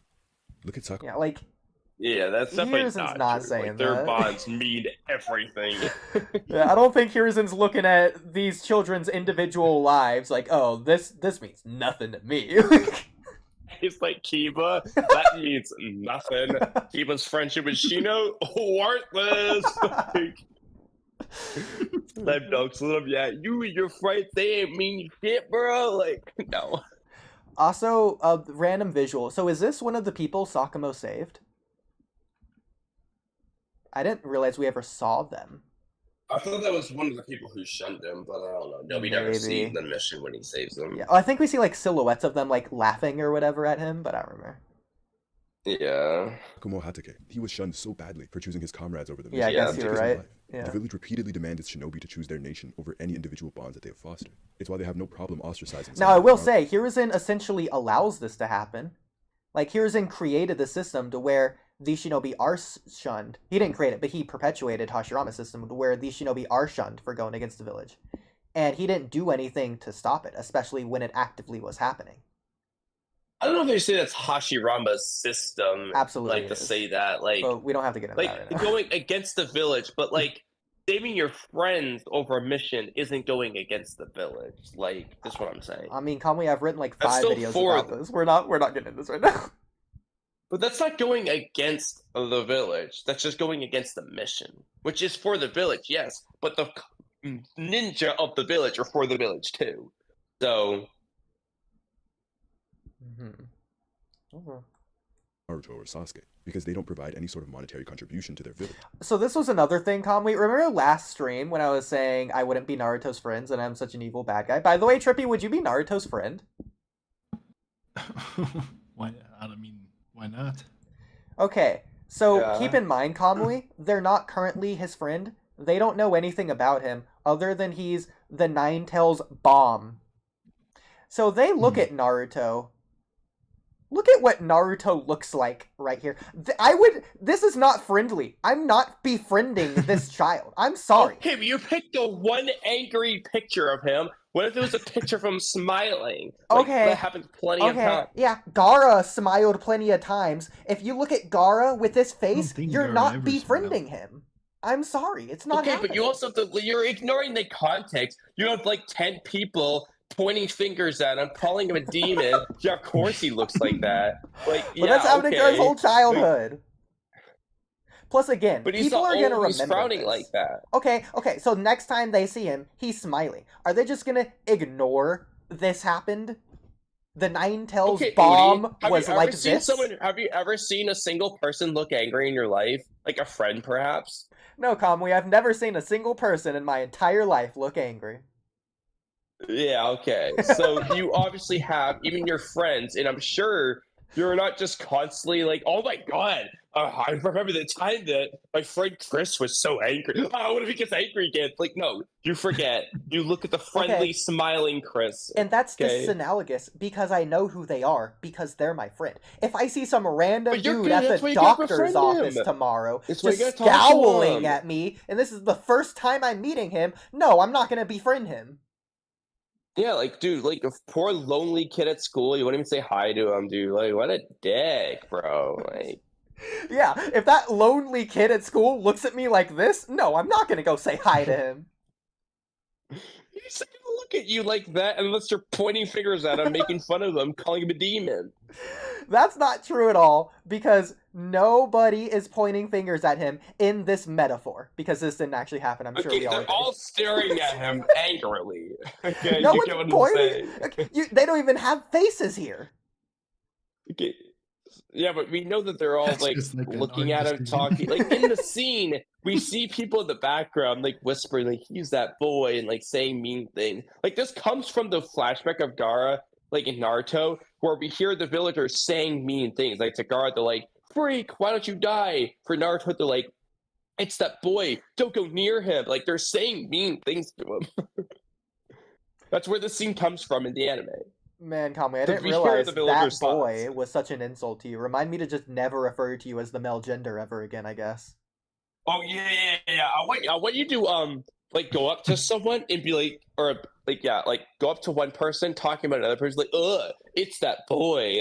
He's so don't go near him. And yeah, see if they think Nonsense. It's no, you're when you say specifying it's that boy don't part. go near him. Yeah, No. what a In fact, compliment. I'd be completely fine going up to someone and being like, "Hey, aren't you like that guy?" Because they wouldn't freaking take that as an insult. The tone is different. You change the tone. Like if you go up to them, like, aren't you like that guy? Like, I'm not going near you. Like, okay, why are you adding like, that last part? No, because you're focusing from, like, on the other tone, day that I met but at then the you're adding all store? this extra you were stuff. really cool. Oh my god. No, because the Yeah, but point your there, tone is the point important. that they focus on of the negative part is the, ugh, I don't want to go near you. Like, if you don't say that, they're not saying that, oh, you're that guy. Like, they're not saying that as negative. They're like, wait, what guy? Like, who are you referring to? Yeah, but I mean, their tone is still like, it's that boy. That's not at all, whatever. Like, if they just said, like, it's that boy, like, that's not mean.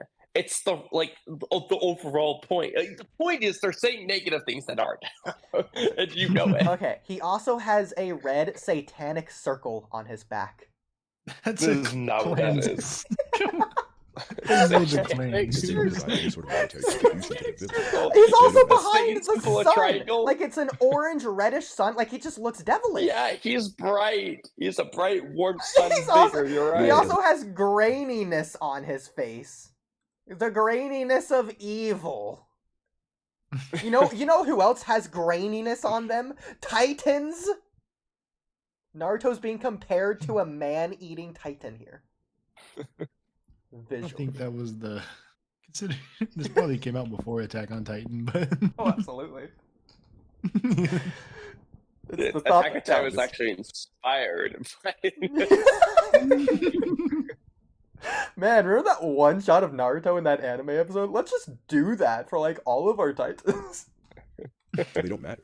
Anyone who doesn't help in bolstering their economy does not matter. Naruto is the first to understand that. Okay, come on. I don't have a point here. Come on. You're befriending this. Come on. Oh, no, he looks nice. Man, I wonder why this guy is upset at Naruto. It has to be because he's the nine-tailed brat here, right? That's the only reason.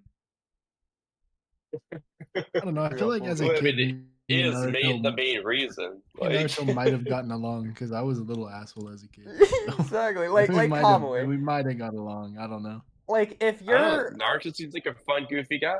Kamui, if you're just chilling in your garden and some blonde kid comes around hammering things, you're not gonna befriend that kid. I'm sorry, like it's not happening. I mean, he like wouldn't have done that though if they weren't a dick to him in the first place. I don't think this guy in particular was necessarily mean to Naruto first. But what? And he learns that he isn't the only one in their village who's been dealt a poor hand by the institution. I almost choked on my water. During the exams, Neji recounts to the Jinchuriki the story of the Hyuga clan, how the side branch of the family had essentially become slaves to the main branch, threatening them with curse marks that can cause intense pain, and even death when commanded. A curse mark that is branded upon their third birthday. 3 years old, and they have to give up their autonomy. Their third birthday? I don't remember that at all. I'm sure he's not lying. No, it was Hinata's third birthday when Neji got it, not Neji's third birthday. Okay. He's just wrong. Yeah. All while the third Hokage stood idly by, allowing this to happen. That'd be a weird ritual. Naruto's teacher was Kakashi, and I'm sure he knows about his teacher's troubled past. Oh, you're 3. Happy birthday! What becomes apparent? Yeah, like, what if Neji was, like, a retributionist at 2? Like, I'm just saying. Like, if Itachi is compared to Hokages at 5, like, who knows what Neji can do it too? Like, apparently ninjas are just different. Like, why don't they just do it when he's born? Like, why wait? Exactly, yeah. Oh. And like also, yeah, Neji is like the most genius according to Rock Lee, he's the strongest genin to ever come out of the Elite Village. So Neji was stronger than you thought. And he watched his. What is going on with their tomoes here? I paused it for Kakashi, but Obito's? It's morphing into them. No, it's not. No, it's not, because this is before that happens, before that animations. Best friends suffer. Look, they're just shaking. They're just shaking. Yeah. Oh. Wait, no, maybe he just like reversed it. I don't know. I don't think so. Maybe he's just like, not playing in order. Like, took 2 frames and played them back and forth. Right before his eyes. Yeah, I don't know. Like, hold on, let's confirm. There's no way. Doing this, but... Kamui, you're the one that wants to go to bed. Yeah, I don't think we're gonna finish this video. Oh my god. Okay, well, you're gonna have to confirm it because my YouTube Naruto thing isn't working. I mean, I can try it again. Okay. Let me figure out what episode this happens in first. Probably like 345. Probably just look it up on YouTube. Okay, I'm in hell, 345. Probably that one. That's Boruto, not Naruto. Yeah. Alright, let's I got it right here. Okay, it must have happened back here, before the scene. Well, clearly... Yeah, right here. Oh, okay. Yeah, I told you. You just won't listen to me. What? Look at that. Yeah, it does just look weird. It's a shadow? It is. It's for so long, too. It's not a shadow. I'm pretty sure that's what it's meant to be, but it's just, like, dark. I don't know. It's 2 tomoes just combined into one. It's more like 5 tomoes coming. You turned into a lazy eye. The 5 tomoes. Sorry. Oh no. Okay. Crazy. I can't believe none of us remember that. The greatest offenders, despite its pleas for loyalty. Further, they are some of the greatest oppressors when it comes to harming other shinobi. And because they always have the most powerful shinobi, the most powerful tailed beast, no one can truly stand against them. The Will of Fire began as an ideal that Ashura followed, seeking strength through love and preaching the importance of bonds, as opposed to viewing only strength as a way to gain peace. Pain is the one who mentions that the Will of Fire is now used to justify senseless murder and war, and we see how it's used to justify the extermination of Konoha's own shinobi clans. Anyone who is against the Will of Fire, or doesn't immediately adhere to it, essentially becomes an enemy of the village. Yeah, so that's what I was getting at. Like, that's not Hiruzen's system, but that's essentially Hashirama's system. No, but that is different from the Sakamo case, because Sakamo wasn't not following the Will of Fire when he protected his comrade over the mission. That's what I'm getting at. Okay. That aspect is different from the Will of Fire, Hashirama's Will of Fire. That's like a different thing. Well, Hashirama's Will of Fire is a contradiction. Ow. I don't want to get into it right now because we would just speak on it for too long. What's the contradiction? Yeah, but what is the contradiction? That he's willing to kill children. If they go against the village. Yeah, the village that's meant to protect the children. But the children aren't part of, like, they're not, like, essentially they're not part of the village when they do that. They're going against the village. Like, the point is to protect your, like, friends and next generation of that village. But if they're harming the village, obviously you gotta go against them because they're harming what you're trying to protect. The point of founding the village, quote unquote, is so that children no longer have to die. But if those children are trying to destroy the village that protects them from doing that, they're an enemy of that dream. You don't have to kill them! But he doesn't say he automatically kills them, like, without giving them a chance. That's what he says to Madara! Even Madara, he gave a chance before that. It's just like, he's willing to, but, like, it doesn't mean it's the instant automatic, oh, you say one bad thing about the village, gonna kill you. Like, it's not like he doesn't give him a chance before then. No, he came to that answer. From that point onward, he's not going to give anyone a chance. Like, if, at this point, if Madara just didn't disobey him, but he came to this answer now, and Madara disobeyed him, he's just gonna kill him. He's not gonna give him a chance. Madara's different. Like, if, like, one kid starts attacking, like, Tobirama, I don't think he's gonna insta-kill him. That's what he says he's gonna do. And it's what he does to Madara. I think it's more like you actually are threatening. I don't know. I think you're taking that to an extreme. I don't think it's like. Besides, let's be real. Like, Madara maybe- wasn't threatening the village actively. Like, they were fighting at the Yes, he freaking. was. They were fighting at the final valley. Hashirama had to go there. Hashirama changed where Madara started the attack in the village. Can you prove that? I'm pretty sure we see it like at some point in a So filler, how? maybe. So how did Hashirama force Madara hours away with just no destruction in between? I don't know, but otherwise, how did Hashirama know to go find Madara there? He just pursued him. I don't know. Why would pursue him? Maybe because Madara attacked the village, and then Hashirama starts attacking, and Madara starts to run away to the final valley to continue the fight or some shit. No, that's nonsense. He starts the attack in the village. That's why Hashirama Okay, if Madara leaves, why does Hashirama go to kill him? He's not attacking the village right now. Because he was attacking the village. Okay. That's the whole point. Okay. And? For all we know, Hashirama just forced him out of the village using a superior power. But that's what I'm saying. Assuming he did that, he defended the village. He acted as a shield. Why is he now acting out of his way as a sword? If he just leaves, Madara goes back and attacks the village again. I'm saying it doesn't matter if Madara tries to attack the village again if Hashirama's there to defend it. Well, no, because Madara can still kill some people. Maybe not everyone, but some people. Hashirama doesn't want that. Essentially, the problem is Madara is the second strongest in the world. No one besides Hashirama can stand up to him. Madara will kill everyone else. So he kind of does need to get rid of Madara. Or he needs to re-befriend him. That's just excuses.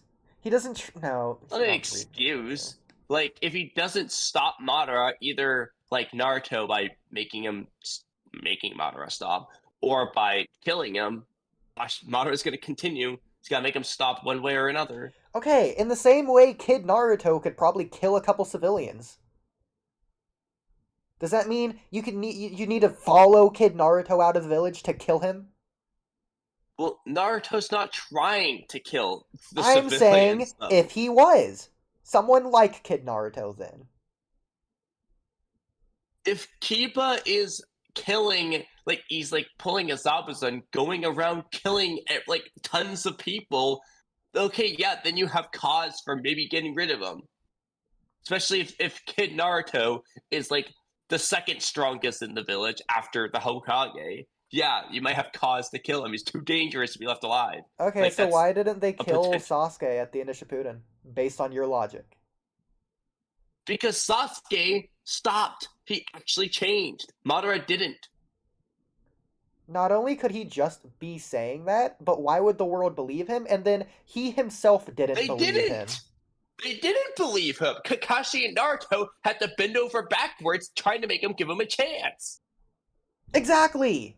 So why is the world imprisoning him? Because it's not Naruto and Sasuke, it's not Naruto and Kakashi that imprisoned him, it's the world. So why did the world imprison him instead of wanting to kill him? Because that's not a punishment that Kakashi got. They can't kill him. Okay, Only Naruto so why can. are they imprisoning him? Because they don't trust him.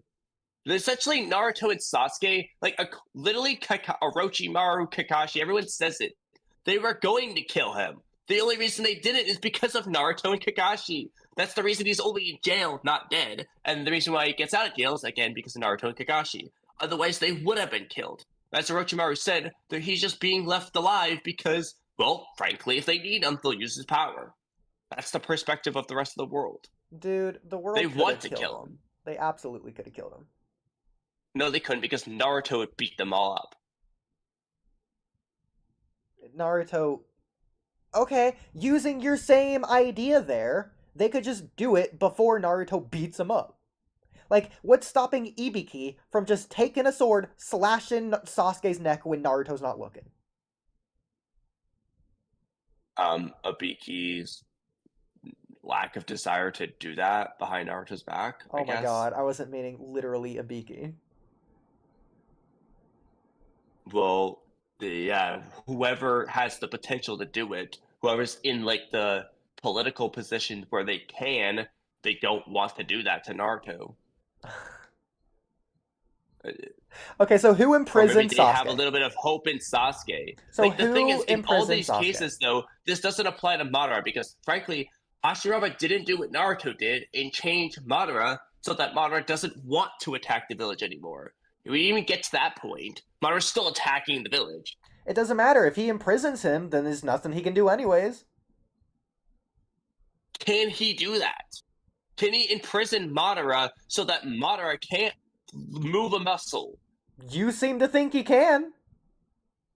I never said he could. You think he's so much I said he was stronger too than dangerous. Madara? He is stronger. Okay, but I said he's then too imprison dangerous him. to be left alive. He might not be strong enough to do that. He had healing Because they're jutsu. kind of almost equal. Like, Hashirama's stronger, yeah, but, like, barely. Okay, he had healing jutsu. He also had binding jutsu. So heal him to where he's just barely not going to die, and then bind him with wood style. Then throw him in jail. Maybe he could put him in the gracious deity gates, I guess, but maybe Hashirama didn't want to take that risk. I don't know, but for all I didn't know if Hashirama had the gracious deity gates yet at the point of that fight. He could have gotten those later on. Outside of that, I don't know what else he's gonna do. So ridiculous. Might just not be feasible. Also, by that point in the fight, Hashirama did not have the strength to use the gracious deity gates on Madara. Okay, okay. It was way too tired. Okay, the gracious deity gates was your idea. Like, I'm just fine with like wood style or whatever. That's fine. He's too tired to like do anything for with this. For like a small twig around his arms and legs. No, he's not too tired. I mean, he got it with a like slide trick witch clone jutsu like backstab. I mean, like he really just outsmarted him at the end. He didn't really outpower him by that point. Like I don't know. I think like it's a close fight between them. Like Hashirama's got the edge, but like it's a very close fight. Like I'm not saying Hashirama shit stops Madara like it's no problem. Dude, like, Madara it's not really a feasible 100% had the edge. Madara ripped off a chunk of Hashirama's flesh with his freaking mouth. Like, if Hashirama had the edge, that's just not happening. It's just not. As he was dying. Okay. Hashirama. That's not Madara having the edge. That's absolutely having the Hashirama edge. killed him. Okay, you're talking about in terms of outsmarting him. Madara outsmarted him. Like, a long game, Izanagi stuff, sure, but in terms of the actual fight, Hashirama won. That's nonsense. Hashirama thought he won. Madara really won. No, he didn't. He lost the fight. It's the freaking Jigen thing all over again. Like, it doesn't matter if Madara comes back from the dead with some plan. He still lost the fight. He lost to Hashirama. It's said like 500 times in the series. Madara got everything he wanted from this fight. Hashirama got nothing he wanted from this fight. He still lost the fight. It doesn't matter. Rock Lee can get everything he wants in a fight against Gaara. He's a splendid ninja. Peruse it to the whole world. Guy tells him so. Still lost the fight. How do you win or lose a fight? By losing. Like, wow. Great up and lose. Immaculate interpretation there. Probably. Immaculate. He died. Had to be revived. That's losing the fight. Okay, so what about Edo Tensei? Did they just lived auto while lose? Madara was dead. So do Edo Tensei just auto lose? What? So Edo Tensei, do they just like auto lose? What do you mean? They die. They're dead. They're brought back to life. Okay. Well, no, they aren't. They lost the fight where they died. They're brought back to the living but realm. When they're revived, it's a new fight. They're not in the same fight they were in before.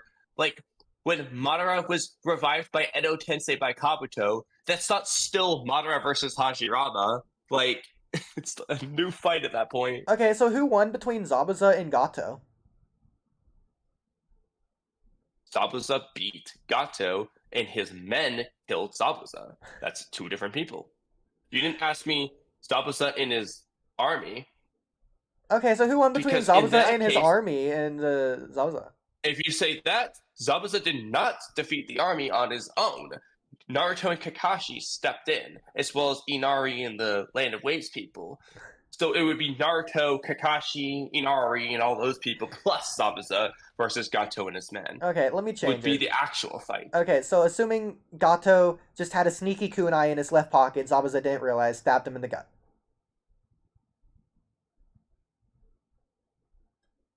Wait, hold on, say that again. So Gato kills earlier. Zabuza, but like, Gato kills. Well, okay, but hang on. It's like he like stabs Zabuza to where he bleeds out in the same way that he already bleeds out anyways. But like, obviously, Zabuza still kills Gato. And they tie. They both kill each other. You think that's a tie? If they, like, for example, Mu versus Gengetsu, they evidently tied. They kill each other. You're not going to say Mu won the fight if they both die. Like, I mean, there can be exceptions if, for example, let's say Guy used the 8th gates just so he could beat Kakashi in a challenge to the death. And he beats up Kakashi, like, quote-unquote, slams him, destroys him in the fight, then they both die because Guy dies after. It's slightly different in that, like, he clearly won the fight and then died after. But, like, in this case of Gato, if they're going for a mutual strike to the death, and they both die, like, at the same time, it's kind of like, that's a tie. Like, it's Okay. kind of context dependent. So who won between Konan and Obito? Obito. Why? Because Obito never died for real. I mean, I'm pretty Because sure he in kinda Madara's did. case, it's a delayed Izanagi. It wasn't like an instant. It's literally Izanagi, delayed timer Izanagi, way post fight to come back and not finish the fight and beat Hashirama, but just leave and go do his own plans. Whereas Obito used Izanagi during the fight to win the fight. It's a different scenario. Which, by the way, Madara could have absolutely just killed Hashirama because Hashirama thought the fight was over. You can say that. That's fine. Again, but that's the same thing with Konan and Obito. But why didn't he? He didn't want to do that. Why? Ask him. The real reason is because he wanted the world to think Madara's dead. Well, not just that. It's also because he did a delayed Izanagi timer already, so he already activated his Izanagi delayed timer. But, I mean, I think it goes without saying he chose to make it delayed rather than just do it. Well, it's because it was already pre-programmed. Like, before the fight, this was already planned. So, in a sense, you could say he already used his Izanagi, in a way. It was before the that could fight? be part of it, Well, too. then that just speaks on his He mindset walked going into the fight. fight with this backup plan. Is it even a backup plan then? I think Setsu, let me just go look at the chapter, like, when he kind of explains. Because, like, his plan is to steal Hashirama's power, but, like, Yeah. there's no reason, like, but there's no reason he can't, if he can theoretically just beat him, there's no reason why he doesn't just beat him and take his power. But again, he wants the world to think he's dead. Why? What's the point? So the world doesn't go If after he's- him, so he can just do his own thing. But it doesn't matter if the world goes after him. If he's the strongest dude, he can kill all of them. So who killed the Uzumaki clan? We don't know. The world. Several villages, according to the lore, villages ganged up on the Uzumaki clan. Okay, well then villages will Stronger- gang up against Madara. There you go. But Madara's too strong is the difference. Madara can actually be beaten. We literally see in the war, all the freaking 5 great nations try to gang up on this dude. They can't. Like, the 5 Kage together couldn't beat a weaker Edo Madara, weaker than his alive self, according to Hashirama and Madara. You think the freaking Kage are gonna do shit against them? No. Over the They course can't. of He's time, too strong. absolutely. Again, like the third third Raikage, yeah, he beat up 10,000 people over the course of 3 days, but guess what? After 3 days, he died of exhaustion or whatever. Madara can just escape. Like, Third Raikage chose not to. That's nonsense. Yeah, because of the purpose of like what he was doing in the war. Whereas for Madara, if they're just chasing after him, he can just escape. To where? That he'll just be tracked down. Like, why didn't the Uzumaki just escape? Hide? He freaking found a cave underground as it was. Then why did the Uzumaki die? Why didn't they just escape? Because they're not Madara. They're not good enough. The world teamed up against them because they were good enough. But they're not Madara good enough. How Madara's on another level, dude. Okay, I'm just telling you. okay. It's the same reason they didn't gang up on Hashirama. Because he's the god of shinobi. He's too strong. Actually, Takazu did gang up against Hashirama, but that's besides the point. Well, it didn't work. Well, you know what? If there was more than just Kakuzu, it would have. If it was the whole world. But in any case, keep in mind, this is also earlier on, kind of. Like, this isn't Madara at his strongest. So I don't think neither Madara nor Hashirama can take on the entire because world. This is the last fight between Hashirama and Madara. And Hashirama verbatim states when Madara's Rene Rebirth that he's regaining his past former strength. Like, this is the strength he remembers from Madara. I'm so sick of this quote from freaking other debaters. Okay, so why did Tobirama die? Why didn't he just continue going back to the village with the rest of his gang? He was trying to let his village, his gang escape. Yeah, why didn't they just escape? They weren't good enough. I'm being serious. Madara is too fucking strong. Same for Hashirama. Like, Tobirama, Hiruzen, the young Hiruzen, Danzo, they're not Madara. They're just simply not Madara. So you realize Tobirama has flying Raijin, right? He's an otherworldly being by comparison. So Tobirama has flying Raijin. He is just too strong. He can teleport them back. Gato and Gojo in Jujutsu Kaisen. Like, when they were younger. They were just too good. Or Toji or Sukuna. Like, they're just too fucking good. So why didn't he just teleport them back to the village? Maybe he didn't have enough chakra. Exactly. He was exhausted from battle. You know what that means? It means he's not actually all that strong. The difference is, Tobirama wasn't so strong he could stomp the world like Madara was. He kind of was. No, he wasn't. He's being compared to Hashirama. By who? He's just under Hashirama. He's a rival to Izuna, who's just under Madara.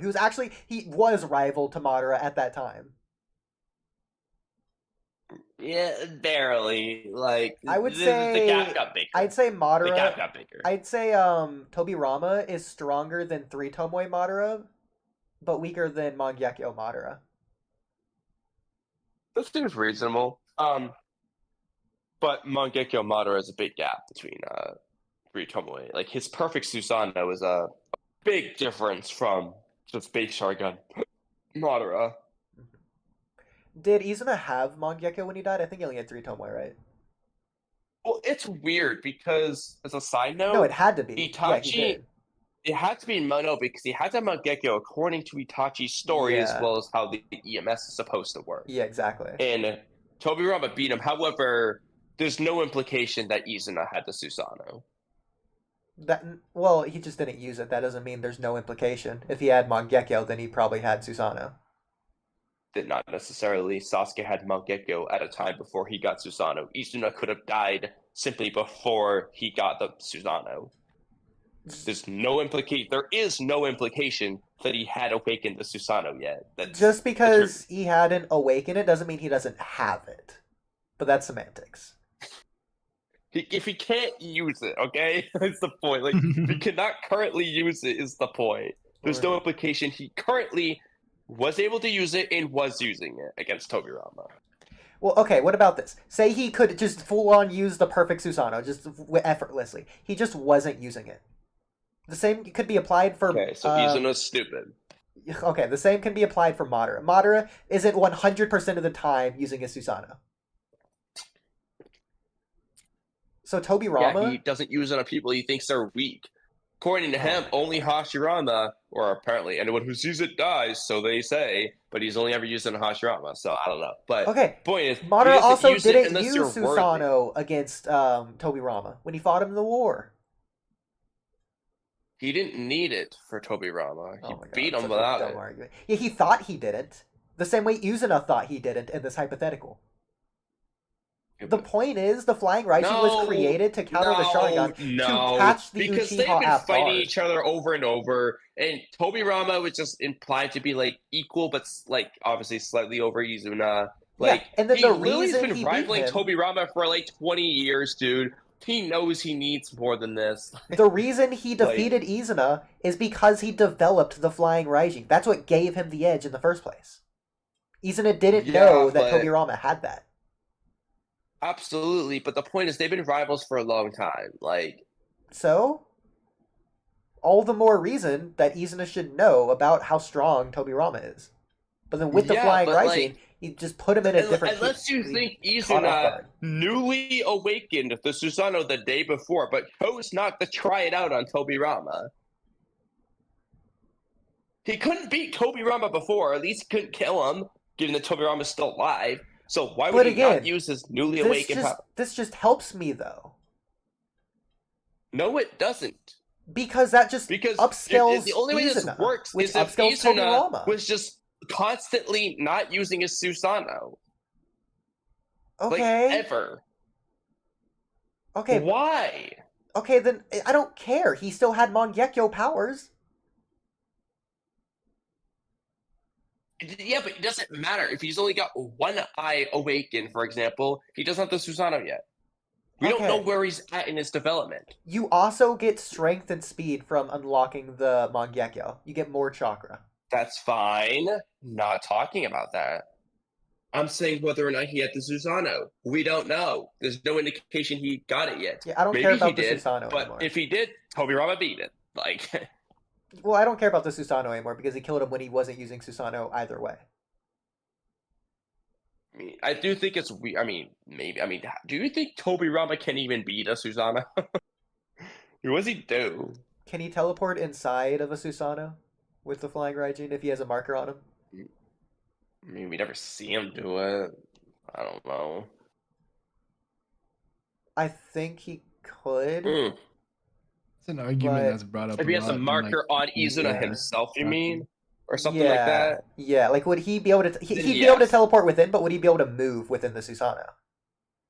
Because, like, Madara can, but it's also shown to be, like, solid. Like, anyone that has Susanoo can move within it. But, like, it's not like it's a thin link. Yeah, like, if he teleports inside, then yes. Like, if he teleport inside and slit his throat, I think that's doable, yeah. No, but like I'm saying, could he slit his throat if he teleports inside? Or would it be like Daikoku to where you just can't move? I don't see why not. Absolutely, because Jigen went inside the Susanoo as he kicked Sasuke and kept moving inside. Like, Jigen shattered the Susanoo. I think the best example you have is the sand that Gaara makes. Gaara can move the sand within the Susanoo. Was Sakura moving when Kakashi had her? Yeah, like, people stand in Susanoo. You go standing inside Sasuke's Susanoo. He's not, like, paralyzed. Like, okay. You can move inside. Right, like, you can't get inside under normal circumstances, but if you're inside, you're inside. Yeah. It's the same as, like, people moving in Naruto's Kurama avatar. That's different. It's really the same. It's kind of different. How? It just is. It just is. We're not getting into how. We don't see a difference in terms of moving inside. Yeah, we don't, but could be different. I don't know. Well, we see both of them move inside. Like, we see people move inside both, so it seems like you can move. I'm not talking about moving inside. I'm talking about the chakra. Like, KCM2 isn't the same as a Susanoo. Like, yes, they're both chakra avatars, but the Susanoo is just harder and more durable and completely different. Oh, that is true. Yeah. Oh, that's, I mean, similar hardness probably. I don't know. Okay. But regardless, okay.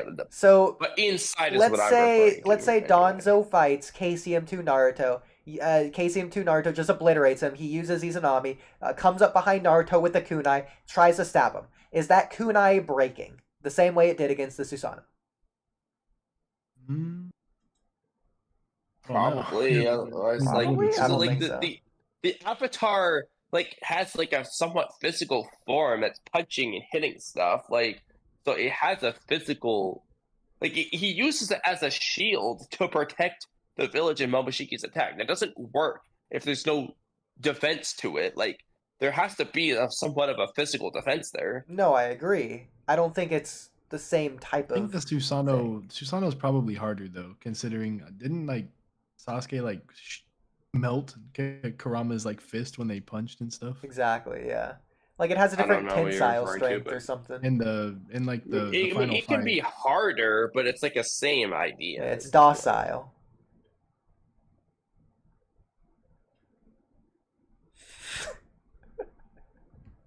I don't know. Okay. All right. Anyway, Shinobi in general, I don't know. You don't want to finish this video anymore. Says that the Uchiha are a clan possessed by evil, God. calling Sasuke a scoundrel without even ever having spoken to him. He never called Sasuke a scoundrel, did he?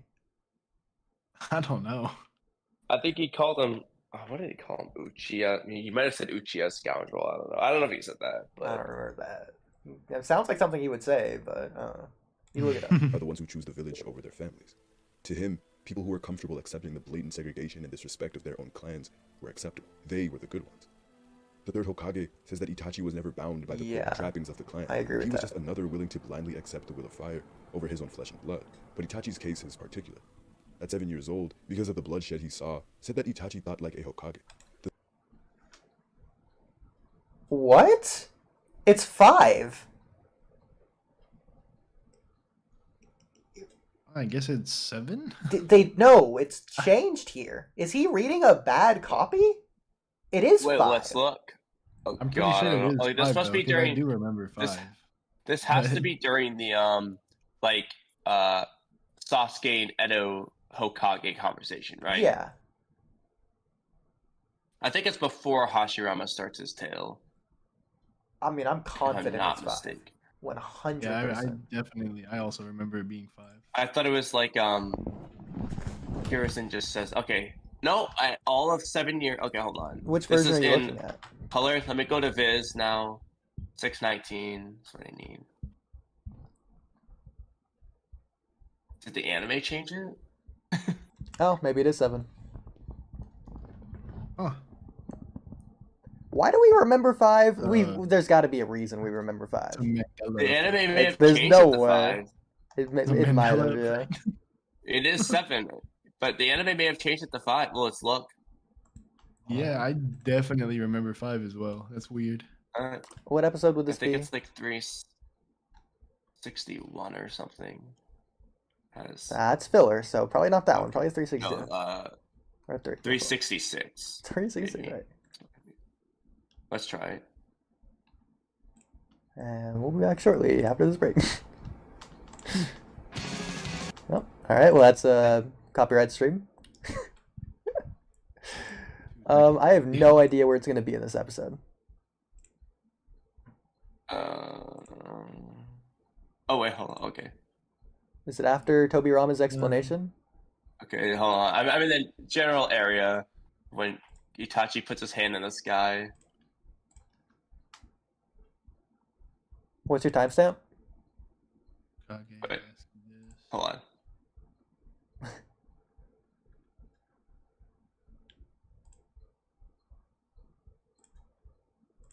Okay, in the dub he says 7. Let's try the sub. 6:45. 6:45. Timestamp. Okay. No, he says 7 in the sub too. What? Okay, yeah. Yeah, it is 7. What? I don't get it. I don't get it. That's crazy. We merged into a different timeline. I'm gonna ask Swifty. He would probably know. Just ask him. Enough, I do remember 5 though. That's strange.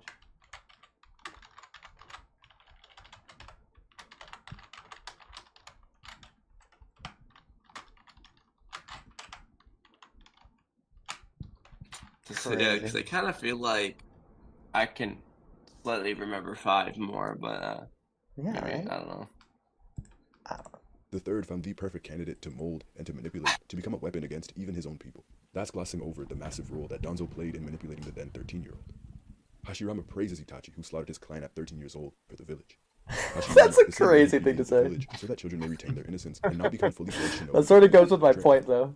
The same man who had to bury his siblings, some as young as 7 years old. Oh, God. This is the Weird. village he has become so proud of. Like, disingenuous After way Naruto of is putting disgusted it. No, I He love raises that his way. lot His own village. No, I'm gonna use that Prides from himself now on on. being a radically different ninja.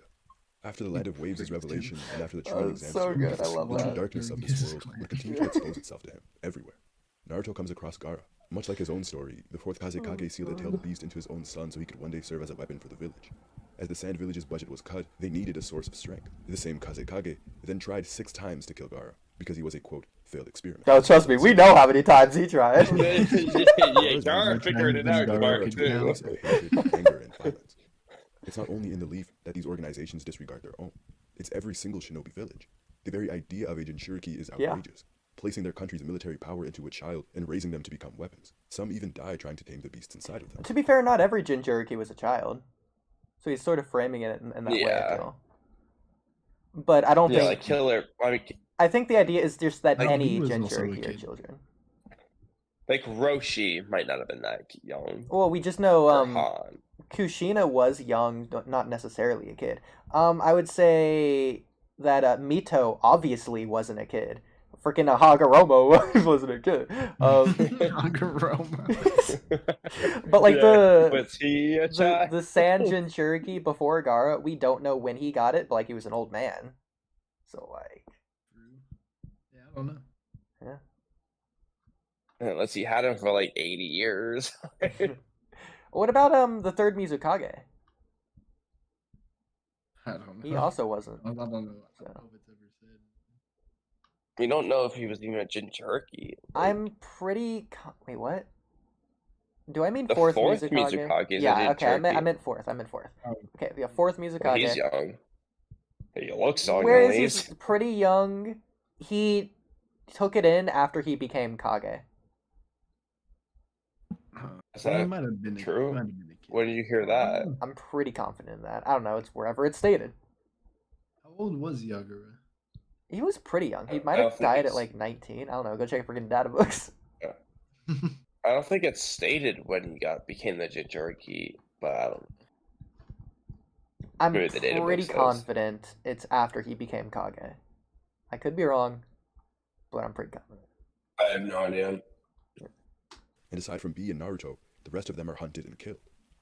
This world I mean, to be values mankind fair, over the- if Yagura was already the Kage somehow with Obito and Rin and Kakashi situation, well then he definitely was Kage before he became the Jinchuriki of the Three Tails. But I don't know that he was already Kage at that point.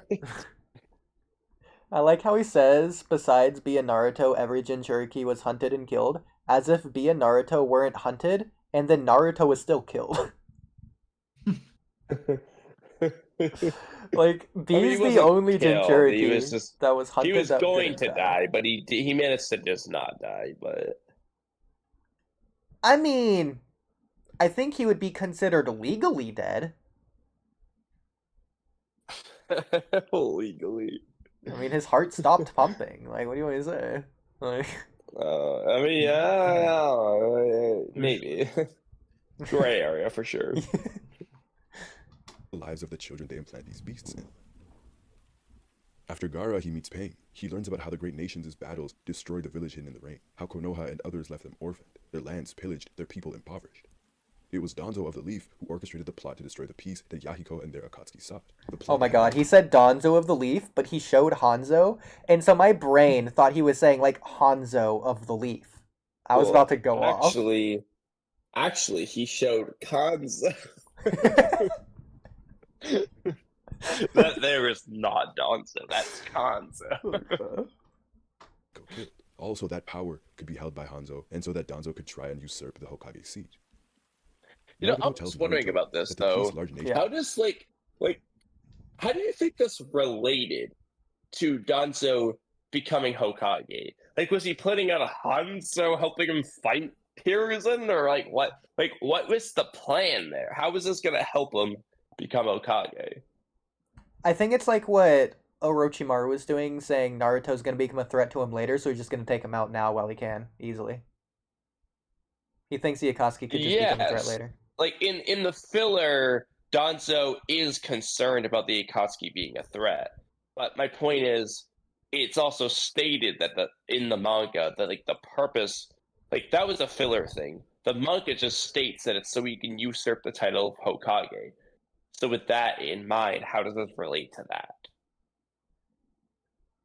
It's possible he thought maybe the Akatsuki and Hanzo were going to take each other out. And so if Danzo reported being the one responsible for that, he could potentially reap the rewards of the title of the one who took out Hanzo, essentially. That's complete headcanon and a big reach, but yeah. It would be interesting, at least. I mean, at the very least, it's two potential enemies fighting each other. It's a win-win for Danzo either way. Regardless who takes out To be fair, though, he's helping Hanzo fight the Akatsuki, so, I mean, it seems like he intends on them winning. Yeah. I mean, I don't know. I wouldn't use that at all. They're literally there. Like, no, yeah, they're literally there, and they literally help, but, like, at the flip of a hat, they could have just turned on Hanzo. Like, the Shin clans... Yeah, but they would lose. The Shin clones were literally there against Naruto and Sasuke until they weren't. I mean, I guess, but, like... I think Hanzo's beating Danzo. I mean, probably, but, like... At this point, he probably had a Sharingan. I wish we arm. saw, like, Prime Hanzo in action. That's one of those things I wish we saw. I think he got his Sharingan arm before Orochimaru left the village. So, I don't think he had it at this point, but it's possible he did. Probably not yet. Well, actually, no, this is after Sannin versus Hanzo. Well, this is the middle of the Second War. Hmm. Right? Yeah. I don't know. Yeah, that's tough. It's like 50-50. I could see it either way. We have to look at the data book for when Shin was born. There we go. Nations enjoy only exists due to the smaller nations' sacrifices. And these sacrifices are their very lives. They manufacture these wars so they can profit and grow their economy. The commissions that these citizens pay to Konoha become war. It's like 33, right? 31? Here, Naruto learns that shinobi have always been deceitful and powerful. Always. Because that is the nature of their existence. Greedy people... Did he just say Naruto's always been deceitful in power? Frickin' take that, Kamui. Hold on, what? Alright, we're continuing on.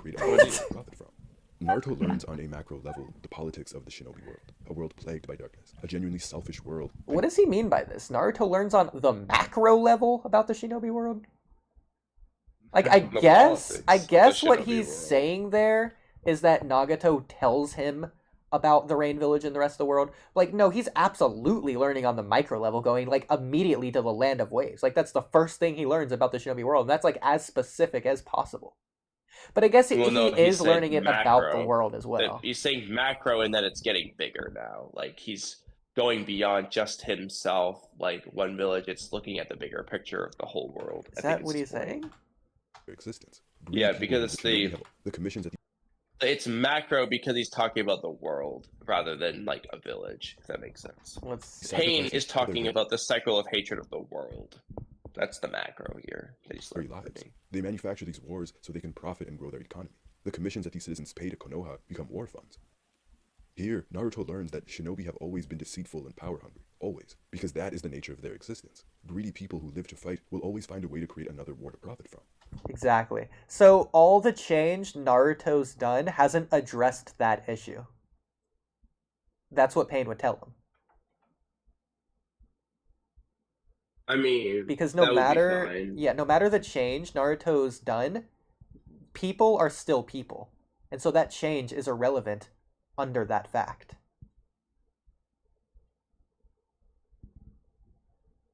So yeah. Yeah.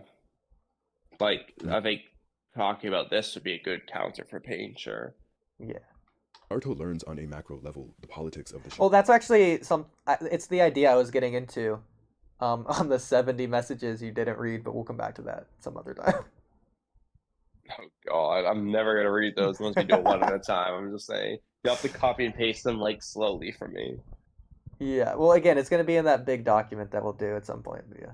Shinobi world, a world plagued by darkness, a genuinely selfish world, and Konoha stands at the forefront. By the way, whatever we went back to look at again, we just completely missed the second time as well. Here, Naruto learns that shinobi have always been deceitful and power hungry, always, because that is the nature of their existence. Greedy people who live to fight will always find a way to create another war. Okay, so what does he say? Naruto learns on a macro level the politics of the shinobi world. See, but is that true? Yes, because he learns stuff relating to other, like, not just the Leaf Village, but like the whole world, the way the whole world is, and like how all villages are, like through pain. So yeah, it is becoming more macro. He's learning politics of the shinobi world, not just the politics of, you know, what Kakashi tells him about the Leaf Village or something. Okay, I guess. World plagued by darkness, feels a genuinely weird. selfish world, and Konoha stands at the forefront. It's a weird statement, sure, but like I can see what he's saying. Yeah. Also, Konoha stands at the forefront of the darkness plaguing the shinobi world. I would agree.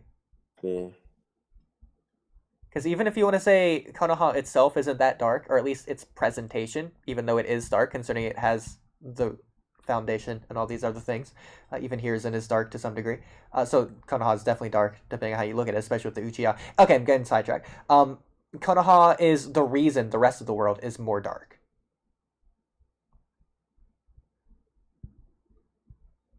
Absolutely. So yeah. It's like the reason the Rain Village struggles in the first place. When he returns to the Leaf after defeating Pain, well, not just Konoha in that case. No, it's not. But without Konoha, the other 4 villages aren't really founding, at least not as early anyways. Yeah, but like without the Stone Village, the Leaf Village isn't fighting anyone, so it just goes both ways to both of them. Yeah, but that's what I'm saying though, is that the other 4 nations formed in response to Hashirama forming the hidden village in the leaves. If Hashirama didn't do that, like darkness. No, that's not darkness. But again, that's leading to it. Yeah, but that's not them being at the center of the darkness. That would be in reference to like Hiruzen starting the 3rd Great Ninja War. Oh my god, that's not the point I was getting at. Whatever the hell it was. Oh, it's not Hiruzen. It was absolute Hashirama. Acknowledged and applauded for the first time in his life. What? Do you think there was a feudal lord when Hashirama was Hokage? I don't really know how the feudal lord system was developed. We could probably go back and look. I'm sure Kakashi says it in his novel. Even if there was, it's not necessarily the same one. We know that both Naruto and Kakashi think the feudal lord system is outdated, which it is. But, yeah. Yeah, they have genuine disdain for it, which is interesting. All those people who shunned him and disrespected him, they don't ever apologize. They never recognize that no child should be allowed to be punished by their own people in that way. That no child should feel superfluous and question their own. Bro, they're doing the freaking Fish Islands effect. Naruto is evil here. Like, he's compared to Gaara. Like, if I stayed on this path, I would have been just like. The scene was doing. The scene, exactly as I was telling you. The scene was comparing the two.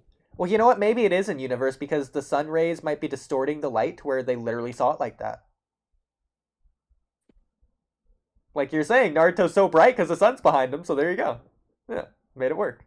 Full circle. Bright, warm figure. It's so bright and warm, it's distorting their vision into a fisheye. Of the shinobi world. He learns about the false dilemma Itachi was placed in, yet he doesn't once think about the integrity of their village. He never reflects on the actions of the 2nd or 3rd Hokage. And that very same man turned out to be the one who approved the order for Itachi to exterminate his own people. He isn't incensed and outraged by the fact that Sasuke's clan was killed, and yet he was the one who got shunned for it. All of it isn't enough for Naruto to seek radical change. To me, this isn't the same kid who wanted to write his own path. Naruto was empathetic and loving enough to listen and pull so many individuals out of the self-harming darkness. Still, he wasn't at all angry at any of the systems that created all of their situations. I don't think he didn't want to change the Uchiha, Honestly, he wasn't angry. Like, he was very angry about, like, Neji. He was angry about Pain. Well, I think this speaks on his character. So he says in his head when he's fighting Sasuke on the first time at the Valley of the End, that when he saw Sasuke, he was relieved because he had someone who felt pain just like he did. So in this way, Naruto is happy that Sasuke was sad. Like, I don't know how else to say it. Like, that's the most basic way I can break it down. Like, it sounds bad. Well, he's happy that he's not alone. But... I mean, yeah, it's not that he wants Sasuke to be sad. It's that he doesn't want to be alone. Yeah. But, like, if he had to weigh those two options against one another, I mean... like, if we're being genuine Naruto would prefer... Like, Naruto at this time, early as a kid anyway, would prefer that he's not alone the most, so he'll take Sasuke's pain at the expense of not being alone. It's selfish, essentially. Do you agree? Well, I mean, most kids are selfish, so okay, I mean, it's not really like crazy. At which point, like Sasuke would do the same. At which point? Oh, do you like, yeah. I think it's deep down within him the entire time. Naruto essentially has put on a mask. You wouldn't understand Sasuke if he didn't have similar pain, though. So I don't know, like. I don't know. It's kind of. I don't think Naruto thinks about it that way. I don't know if Naruto would ever genuinely think otherwise. He would say otherwise, but I don't know if he would think deep down otherwise because that's not his character. I don't think Naruto even thinks about it. Like, no, he doesn't. But it's not about thinking about it. It's about what he would do. Because the thing is, he wouldn't relate to Sasuke the way he did if that wasn't the case. So. Yeah, but it's like he doesn't want it for Sasuke, but like at the same time, everything with Sasuke wouldn't be the same otherwise. Yeah, it's just about what he genuinely wants. Yeah. At the institution that created his own. Bro, he keeps saying institution, and I hate it. And remain loyal to it after freaking institutions in Naruto. Him, but so many of the people he had encountered is beyond me. Right before the war, Naruto confronted this dark Naruto, the reflection at the waterfall that was supposed to represent his inner desires. Naruto overcomes it, but the mere existence of this side of him only proved that there was such rage and hatred towards the villagers in the village that he had suppressed, and never once did he desire to change the world that made him this way. And keep in mind, this means he didn't forgive the villagers, even after they celebrated him as the hero. He still carried that within him. Even though you can say he changed, oh, look at how much brighter he is. He still carries that intrinsic nature within him. He didn't truly change. He essentially put on a mask. He covered it up. He still felt that pain. Yeah.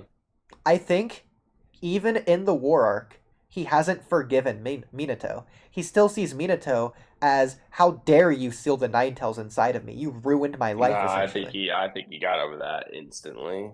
I completely disagree. But again, that's just Naruto's character. But yeah. I think Naruto should have hated. I don't think Naruto's upset. No, because I don't think Naruto is actually mad. Like, I think it's made abundantly clear, like, in the war arc, like, Naruto's not upset about having become a Jinchuriki at that point anymore. Not anymore. Glad, yeah, now he's glad. So he's not looking at Minato like, how dare you anymore. He's actually glad in the end. I disagree. Naruto is happy that he's now friends with Kurama. He doesn't wish that it never happened. There's Attack on Titan things I'd get into to explain why that's not right, but we'll get to it after. He should have despised these people. The village that shunned him and let him live in that place, that loneliness he calls hell.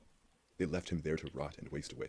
And maybe if he didn't have Iruka and Sasuke, he would have died because of the beast inside him. Or maybe... Yeah, I mean, this is exactly what I'm trying to say. Like, I don't think Naruto ever forgave Kurama for killing Minato and Kushina. He forgave Obito, dude, for freaking attacking the village. No, he didn't. He just said he did. Kurama. Yeah, he said he forgave Kurama, and then in the manga, when Naruto thinks he's dying, he tells Kurama, oh, well, you killed my parents. Oh, no, I probably shouldn't say that. He's not over it. No, but yeah, but he didn't say it like... Nonsense. Yeah, he thought about it in a cynical, pessimistic way. That's why he stopped himself.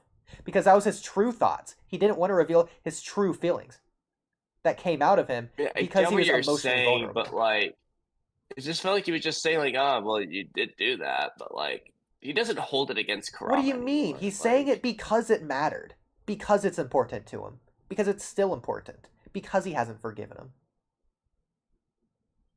Yeah, but getting away from Kurama, in this case, Naruto doesn't regret having had Kurama sealed inside of him because of Minato. Like, in the end, he's happy. It can be both. Have you seen Inside Out, the movie? No, I don't know what you're talking about. Okay, So, well, the point is, it's a movie about emotions, and at the end of the movie, an emotion forms that's both happy and sad at the same time. Like, it can just be both. that's not the point, though. But it's not about happy and sad at the same time. The point is, like, I can't really think. I'm trying to think of, like, a good, life example, but, like, it's okay. I'm just gonna make this up. So let's just say your parents demanded you eat broccoli every day. As a kid, you were really pissed about it, but then as an adult, you found out like there's a research says, oh, you eat broccoli every day, you're gonna live an extra 100 years, and once you realize, then you're happy about it. You're no longer looking back saying, how dare you do that? I wish you didn't do that. No, you're like, actually, I'm glad you did that. It was good in the end. That's like essentially the idea for Naruto here. But again, I don't think Naruto as a kid does that. But in the long run, he's ultimately happy. He essentially changes his mind. See, but I disagree because he would do the same thing with Kurama here. Like, he's not just saying it. He's saying it because he did feel that. He's acknowledging the importance behind it. Yeah, but that's not Minato sealing Kurama inside him. That's a different thing. That's Kurama killing his parents. So? Not what you were talking about when I was initially disagreeing with you on. We're not talking about that. We're talking about this example. I'm talking about Minato still. And I'm using this example to apply that to Naruto's characterization, to see how he would act in general. But it's context dependent. I gave you a broccoli example. That's like Kurama. Kurama's broccoli. Okay, in this case, that broccoli kid would still look back and still think on those years of disdain. He still didn't like it because he didn't know at the time. He knows now, so he's happy now, but he didn't like it. Now, current Naruto is glad he had the broccoli. Yeah, current Naruto. But he's not looking back retroactively and being like, man, I was glad back then. No, he's saying, I'm glad that he did that. He's glad that Minato gave me broccoli back then. Like, it's just respecting your own history. Being glad that it happened, yeah.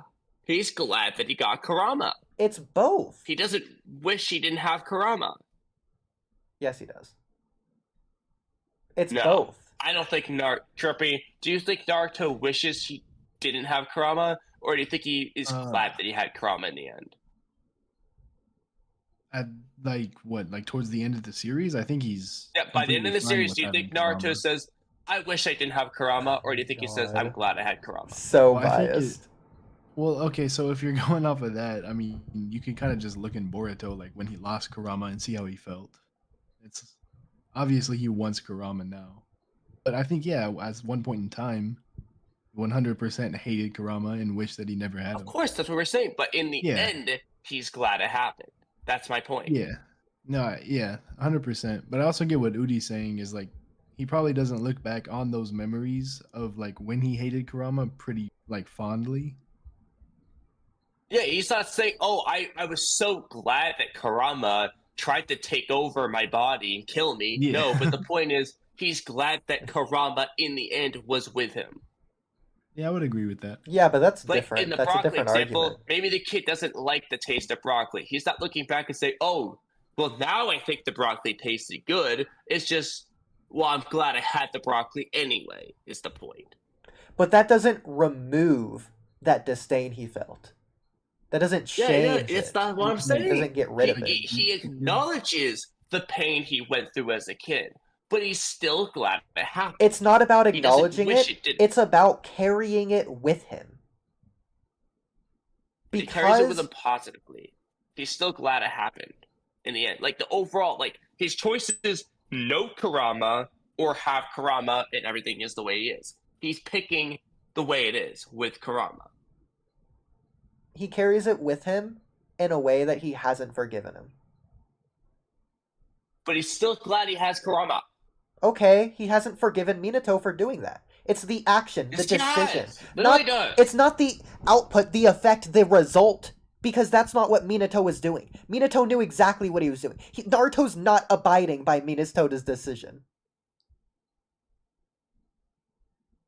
Huh? Naruto isn't like, man, you sure made a good decision, Dad. Later on, he literally shows zero resentment towards the decision, like, immediately after that conversation. Like, he no longer holds resentment towards the decision anymore. It can still be both. Again, Naruto didn't show resentment until Kurama and Boruto until he did. He either resents it or he doesn't. Like, it's one or the other. No, it's both. It is both. He doesn't resent it anymore. Go watch freaking Inside Out. I think you can kind of resent something and love it at the same time, though. Maybe, but like in this, there's no indication that Naruto's looking back like, oh, I wish Minato didn't make me the nine-touching jerky anymore. Sasuke hated Naruto at the same time, called him his freaking only friend. He didn't hate Naruto though. That's the thing. He didn't actually hate him. Naruto hated Kurama at the beginning of the series, but guess what? Hey, power, give me your Fox, give me your stinking power. You've been living in my body, you owe me rent. He sure was thankful to have him then. He's glad he had him then. He's happy he had him then. You're being stupid now because I've already made it clear.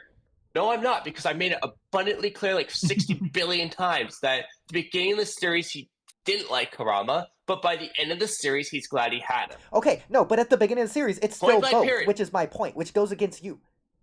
No, you're talking about the end of the fucking series. No, I'm talking about the beginning of the series right now. End of the series, he loves them. End of story. That's how it is. Okay, at the beginning of the series, he loved them too, then. No. Okay, so why was he like, oh man, you've been living in my body, so give me your power. And then he loved him by the end. Okay, so he's not happy that Kurama helped him out against Haku? So he didn't want the Nine Tails power against Gaara? So he didn't ask for it against Neji? That's what you're telling me. No, he was glad he had the power, but he hated Kurama like as a person at the time. Oh, as a person now. It's as a person. As a beast, whatever, you know, like, as an entity. Wow, that Nine Tails person sure was pretty crazy. Okay, we're continuing the video. Like, he didn't like that Kurama was, like, evil, but, like, he was glad that he was using his powers until, of course, Kurama started like doing bad things in part 2, and then he was like, oh, I don't want to use this anymore. But then after that point, he befriends Kurama and he's glad he can. Like, it just changes. Like, well, the Neji thing's probably more like, well, I have Kurama, I mean, just give me your power. Like, I already have you. You are here rent free, so pay rent. Like, yeah, well, he's very thankful for that. I'm glad he probably was at the time. And you know what? If he saw Minato then, he'd probably be like, oh man, thanks Minato for allowing me to have this power. But you know what? He'd still freaking resent him at that point in the series, the same way he would later. He's thankful for the power. Later on, Naruto doesn't resent Minato no, more. He's thankful for the power. He didn't get over it. Because Naruto's not the type of character to ever get over anything. That's not true. When does he get over something? Something else. Don't use this as your freaking example. I was gonna say he got over Kurama. Man, remember when Naruto got over Sasuke? Oh, he got over Zabuza. Right, okay, when did he ever cry for Zabuza? In the Land of Waves arc, he was crying. Really? Because I remember him crying over Haku. When does he cry over Zabuza?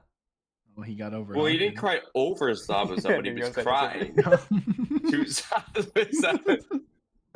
Technically, he was crying because because he was crying because the situation was so messed up. But guess what? The situation changed, and then he wasn't crying over it anymore.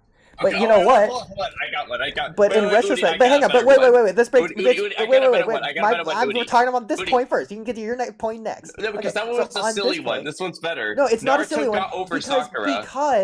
Because looking back, Naruto would still see that situation as messed up, even in Boruto. I know. That's why I said that one was silly, kind of joke. But he did get over Sakura. That's so nonsense. That's a Got freaking over- he retcon. He didn't get over Sakura. That's a retcon. I got over Hey, his did. feud literally with loved, Gaara. literally loved Sakura. I don't care what anyone says. And he got over it. He now loves Hinata. I don't think he got over it. He can love both. He probably still loves Sakura. Yeah. Just not in that. Well, as type a of way. friend. Yeah. Yeah, as a friend, love but we're her, talking though. romantic. He romantically got over Sakura. Prove that. I don't know if he really ever like necessarily mean, had romantic feelings. You I mean, can he did, but it was like doubt silent. Naruto's love story and his love for Hinata if you want, but we would assume he loves Hinata. You would assume that's who he assume. loves. Okay, well, if you think Naruto would cheat if presented the opportunity, that's fine. I don't know if he would. No, I don't think he would based on his values. Cam for the fanfic. No, but again, it's like the thing versus Nagato. He wanted to kill Nagato, but he didn't. In the same way, Naruto would want to cheat, but he just wouldn't. Naruto wants to cheat. I mean, it sounds bad, but like that's just human nature. Like that's just his intrinsic value. I guess. Yeah. Like Your he just values stop you from pursuing stuff like that. like again, that sounds bad, but the point I'm getting at is that Naruto loves Sakura. We should have asked Hot Boy if he thinks that Naruto still loves Sakura deep down, like romantically. Oh my god, what freaking Hot Boy even care? Yeah, but just to see what he would say. You know, he would say he loves Sasuke. Let's be real. He would have turned out like Gaara or Sasuke. No, Cam To would me, say he should have that. despised this world and their system and their elders because they took his father and mother away from him. Don't get me wrong, Naruto saved the world. He brought peace to the Shinobi. Do you think Did you say that the Naruto? elders took his mother and father away from him? Well, actually, I was gonna. That gave the me an system idea because I breaks didn't. It was so stupid that I didn't even think about it. Do you think? If he watches this, I'm sorry, that was a joke. Do you think Naruto would or did forgive Danzo?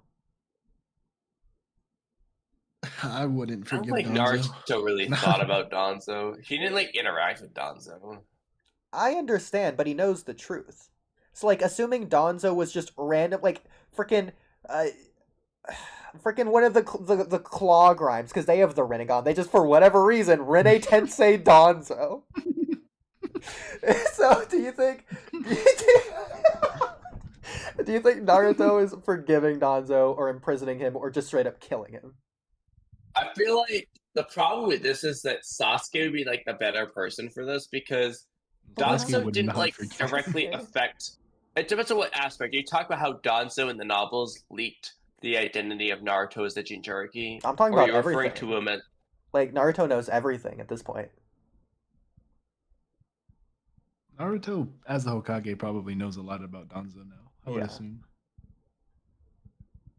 Like, not only did he learn from Itachi, but he would have read everything about him Yeah. afterwards.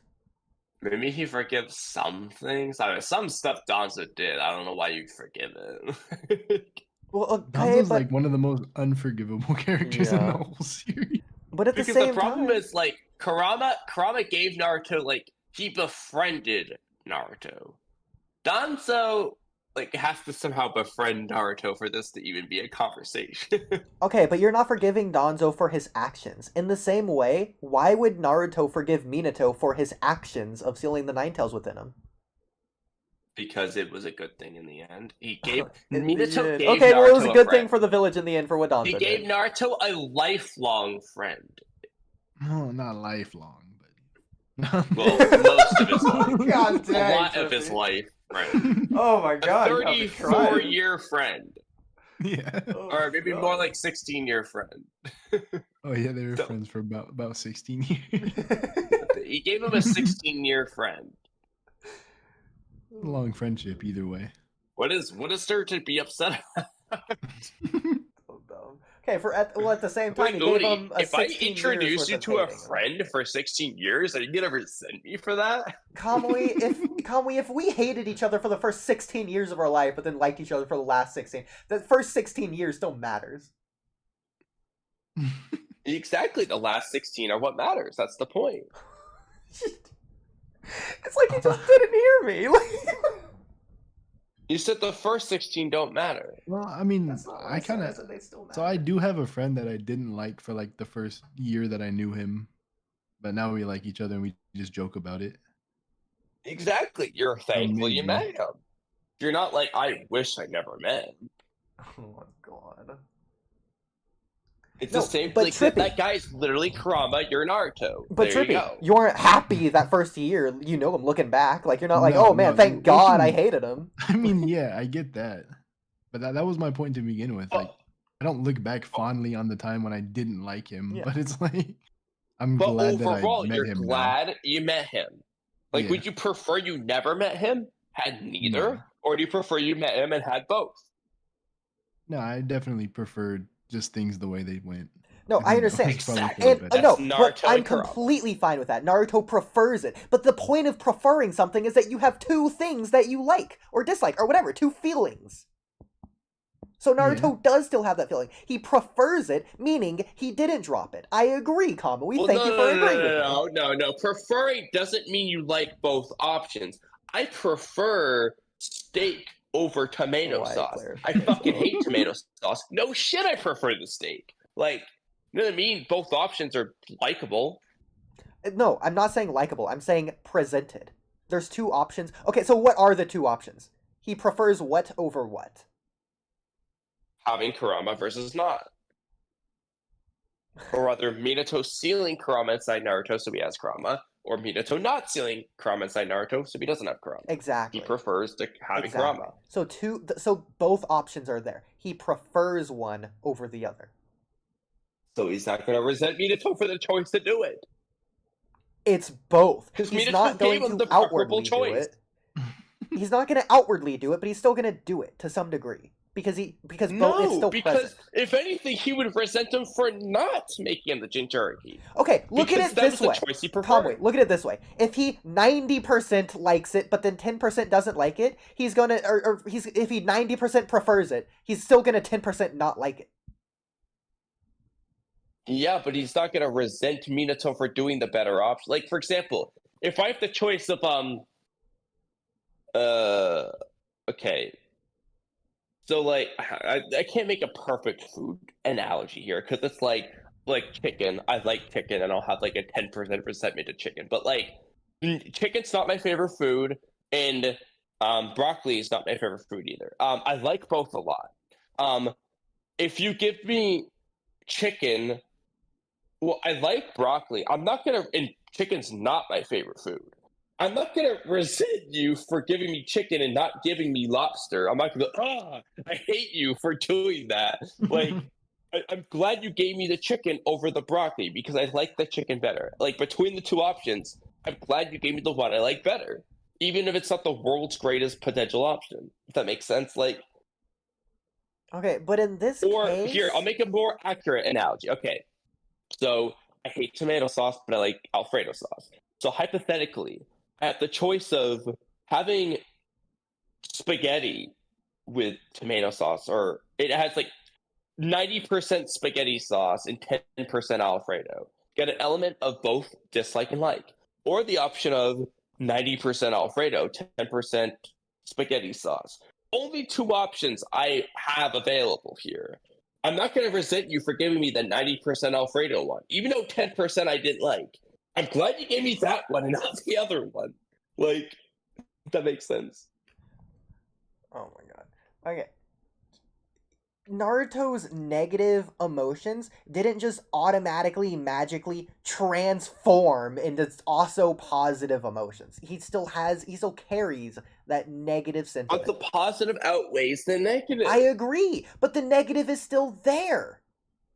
But he doesn't. Oh my god! How else can I put this to you, Oodie? There would be more negative if he didn't have Kurama, and there's more positive if he does. So he's gonna be glad that Minato gave him the more positive answer. Kamui, if you don't get something you prefer, then you're not getting something you prefer. Like, I don't know how else to word it. Like, you would prefer something else.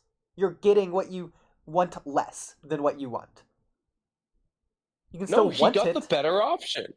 Oh my god. Like, if he doesn't get Kurama, he doesn't get the better option. So if he knows, like, both options in hindsight, he's not going to be like if he, he sees both futures. He's going to be glad Minato went with the one he did. That's such nonsense. It's not nonsense. It's the truth. He's glad in the end. I see what you're saying. But no. Trippy agreed more with me, is all. No, he didn't! I was gonna say that as the joke. But oh my god. Yes, he did. Yeah, exactly. It was a joke if you say it. It's serious if I do. There you go. Continue the video. Works at all. Like yes, I'm talking to a freaking brick wall. He did agree with me more. No, you know, it's like I'm talking to a Susano wall rather than a KCM2 wall. Well, at least I'm sturdier. Yeah, and it doesn't matter how sturdy you are because Hashirama is gonna act like a sword instead of a shield and burst you down anyways. Won't work. Because I'm right. Unlike Madara. Oh my god. To me, he should have despised this world and their system and their elders because they took his father and mother away from him. Don't get me wrong, Naruto saved the world. Dude, Naruto doesn't like the old system. Like, this is just another example. This goes back like the Zabuza example. He still looks back at that and is like, man, that was messed up. He's not like, man, I'm glad that was happened. I'm preferred it happened. Like, no, he still looks at it like, no, I didn't that was say bad. that Naruto preferred that happen. But I'm applying that to this. It's the same idea. No, I'm only arguing for the Minato case here. Oh I'm only arguing for the Minato situation. It's ridiculous. I'm not saying every single time, like, Naruto always prefers bad things to happen the way they did. I'm saying that in this case, it was the better option. So Naruto doesn't... Because at the time Naruto complains to Minato, he hadn't experienced the good with Kurama yet. Of course he would be mad. All Kurama had done, for the most part, was be negative.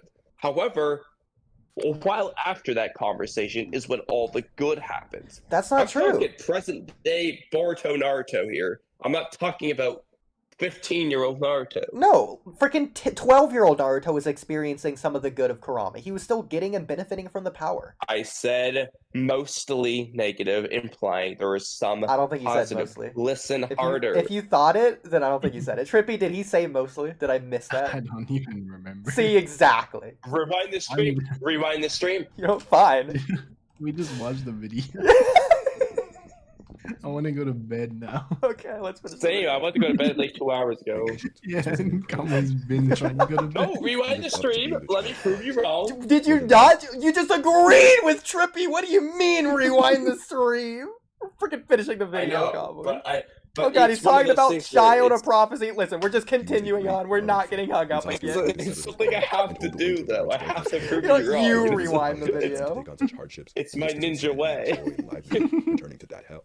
That's the kind of friend. Do you not think it's inconsistent of Naruto's character to use this one thing to be like, man, this one specific time, I'm just gonna not be me, when every other time he is? No, it's not a matter of being before me. It's and like, after. Oodie, like, because you need to give a better comparison. The shinobi system being shitty earlier is completely it's because, for example, the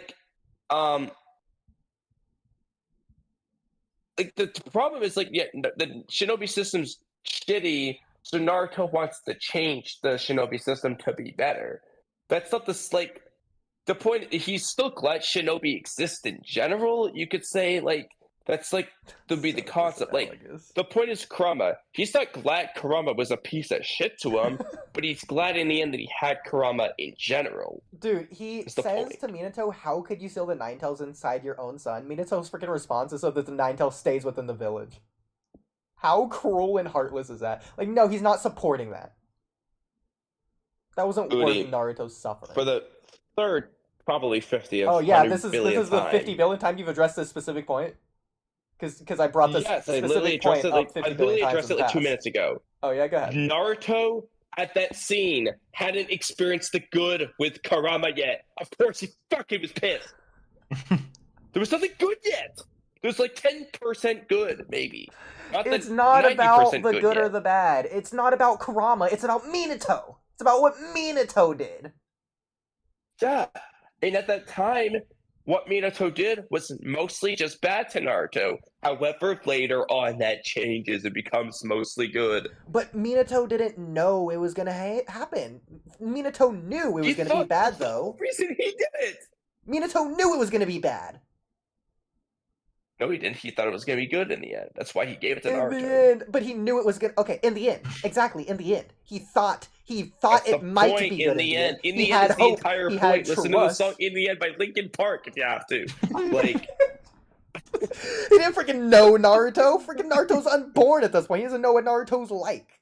It doesn't matter. As Minato puts it, it is a parent's duty to unconditionally believe in their child. Quote. For a quote. Okay, that's a freaking Minato problem. Like, I don't know what does that have to do with Naruto? Naruto's glad. In fact, Naruto's happy that Minato believed in it. As Popboy pointed out, it was the pep talk that allowed Naruto to defeat Pain. So yes, he's very glad. What Naruto's happy about is that he turned out well despite Minato's abuse. That's what he's happy about. He's glad that Minato's abuse led to the best part of Naruto's life. Listen, if someone you know steals a Ninetales inside of you, I don't want to hear it. Look, all I'm saying is, this sounds so bad. But go ahead. Naruto was glad that he got his cake in order, as a result of the abuse. He thought the cake was worth it. Okay. Mm-hmm. Okay. Love is enough to save the world. We're gonna go back the world's dark. More than that, he was a great, loving friend. When Sasuke was trying to sever his bonds and hold the weight of the world's darkness on his own shoulders, Naruto wouldn't allow his best friend to take on such hardships and risk his own sanity and joy and livelihood, returning to that hell. That's the kind of friend he is. Love is enough to save the world, but it isn't enough to change it. This series constantly preaches. Okay, what do you think about that in terms of the Pain situation? I think that's a fair compromise. To save the world, but not to change it? Yeah. I mean, I feel like Naruto did change it with love, in a way. I not with love. The world doesn't love Naruto. Like, the Tsuchikage doesn't love Naruto. That's not why she listens to him. Okay, but Gaara does. Okay. Gaara does. Is Gaara the world now? Gaara is the world. You can argue he's like a fifth of the world at very max. Okay, and Darui seems to love Naruto. Darui doesn't freaking love Naruto. Darui doesn't care about Naruto. Get out of here with Darui loves Naruto. Man, when I think of Darui, I just think of how much he loves Naruto. Yeah. In the novels, Darui takes the side of Naruto, not Kurotsuchi, so he's clearly on Naruto's side. That's not about being on Naruto's side. That's being on the side Naruto is on. Yeah, he loves him. Okay. Which is about aiding the next generation. My Change headphones are the next generation dying. more than anything. This peace that Naruto brought was temporary. These nations were only united because they had enemies in common. Exactly. Sasuke was right on that front. After saving the world, mankind's nature has And not I'm really just curious to magically see what become this looks no like longer in seeking Boruto. power I or don't wealth. think we're going to see it really play out. These are problems that will always arise. To quote Kwame Cool if Ture, it did, though. you can have peace and have injustice. Peace isn't the answer. Again, Sasuke was absolutely correct in his idea to dismantle the shinobi. Yeah. Naruto's answer is peace, Sasuke. but obviously, yeah, that's the end goal. Like, how are you gonna achieve that peace, Naruto? Don't tell me that's a freaking answer. Obviously, that's your freaking answer. That's everyone's answer. That was Pain's answer. Sasuke was objectively correct. Like, Naruto's answer is just a worse answer of Pain's answer. The point is Naruto had a answer, but it's a freaking obvious answer that he had from the beginning. So stupid. Kamui's not saying anything because he wants to continue the Nagato video. was correct in his idea to dismantle the shinobi world. Love is not enough to end the cycle of hatred. It requires action, revolution. What would have truly changed the world would have been to pummel these very systems that have defined every aspect of its life and the lives he was so. What? Hold on. I don't feel like. I was just listening with one ear. Your freaking headphones died? Oh my god. We have to finish this now. We're not just getting like 80% through more than 80% through the video and just What would stopping. have truly changed the world would have been to pummel these very systems. Oh, there's 3 whole minutes left? Oh my god, let me get my other headphones. No, we got this. Just like no, it sounds so weird. God. His idea to dismantle the shinobi world as well. Nagato was correct in his idea to dismantle the shinobi world. Love is not enough to end the cycle of hatred. It requires action, revolution. What would have truly changed the world would have been to pummel these very systems that have defined every aspect of his life and the lives he was so empathetic towards. So I think at the very least, that's the compromise we can come to. That's the starting ground. We can both agree the world needed to be dismantled. Yeah, I think that's fair. Yeah, okay. It's just about how. And Naruto didn't really have an answer, but... The one common link between every single person he's listened to, Haku, Neji, Gaara, Nagato, Sasuke, his own life, etc., is that the shinobi and their creed and their lust for power, money, war have destroyed their lives. Whether it's the very existence of child soldiers, the killing of classmates, the Jinchuriki, or whatever. We can even look at Sasori of the Akatsuki, who was left incredibly lonely by the shinobi world. Or Kakuzu, whose failure in his village's appointed mission led to his imprisonment. Kisame, who killed his own comrades to ensure a successful mission. There's one common denominator. At the end of the war, Naruto and Sasuke stood at the top of the world. God, this animation looks so good. I love these episodes. They had the power to topple these institutions. Naruto and Sasuke, united in their loneliness. Why does he say institutions? I hate it. Oh my god. I will say, Kamui, you can't say freaking Ninshu is an answer for the world, because Ninshu hasn't helped anyone ever. Let's be real. It's not solved peace. Was the answer. No, okay, I'm just preemptively saying this in case you ever do, and I think you have in the past. I didn't say Ninshu was the answer. Okay, so you don't think Ninshu is the answer? I think Ninshu's good. I don't think, like, wait, what do you mean by, like, I don't think that you need to have everyone go have a Ninshu conversation to have peace. Like, just understand each other. If Ninshu is the way that makes you understand each other, perfect. It's not the only way. It takes more than understanding. I think Hagoromo's just wrong. Like, it's very ignorant to assume it's something as simple-minded as understanding. Like, just destroys you gotta all love each conflict. other, dude. Just gotta be cool. Like, that's the answer. What about the duality of man? How does that play in then? Because that still exists. Just seek conflict in a way that doesn't involve killing each other. Oh yeah, just seek healthy conflict. Yeah, why go for negative conflict when you can just have positive conflict instead? Why didn't I think of that? I don't know. Why didn't you? What's a exactly? A basketball game, a track meet. I guess that's those are positive conflicts, like that don't involve killing each other. There's still conflicts. And I actually agree, and political people disagree with that, which is really funny. Because, like, I think that's the way... No, I think that is the way people express their duality of man, because that's how they crave the conflict, and that's how they get it out of their system, so to speak. In the same way that, like, terminally online people, it's why they argue, or why political people argue, because they don't have sports. Like, that's just their outlet for expressing that. But they disagree with that. Exactly. Like, everyone craves conflict of some sort. The conflict doesn't have to be between people too. It could be like a personal, like, conflict of just trying to set a PR. But the point is, it doesn't have to be killing each other. Yeah, and based on how much Kamui argues with me, he clearly isn't playing enough basketball. United in their anger and their spite towards the system that has caused them to live through that hell that is loneliness. We'll play basketball again. Deal. They have the power to choke the war market, to control war. Oh, Kamui, I thought of a stupid video idea. What if we play basketball while debating Naruto? Oh, absolutely. Yes. Write it down. Oh my god. I haven't played basketball in a few years. Hopefully you haven't played anytime soon either, so it'll be extra funny, where we're just going off of, like, old skills that we haven't been touching up on. Well, to be fair, I played it a lot in the Boys and Girls Club, but I wasn't, like, a professional or anything. Yeah, I played in high school, but... Okay, you're gonna be way better than me then, just objectively. Like, freaking, you played it professionally in high school? Absolutely, not a chance. I'm not even gonna That's like professionally in high school.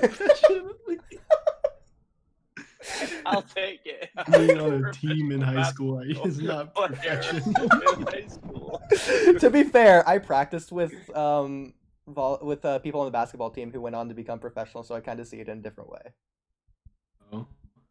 Maybe, played yeah. professionally.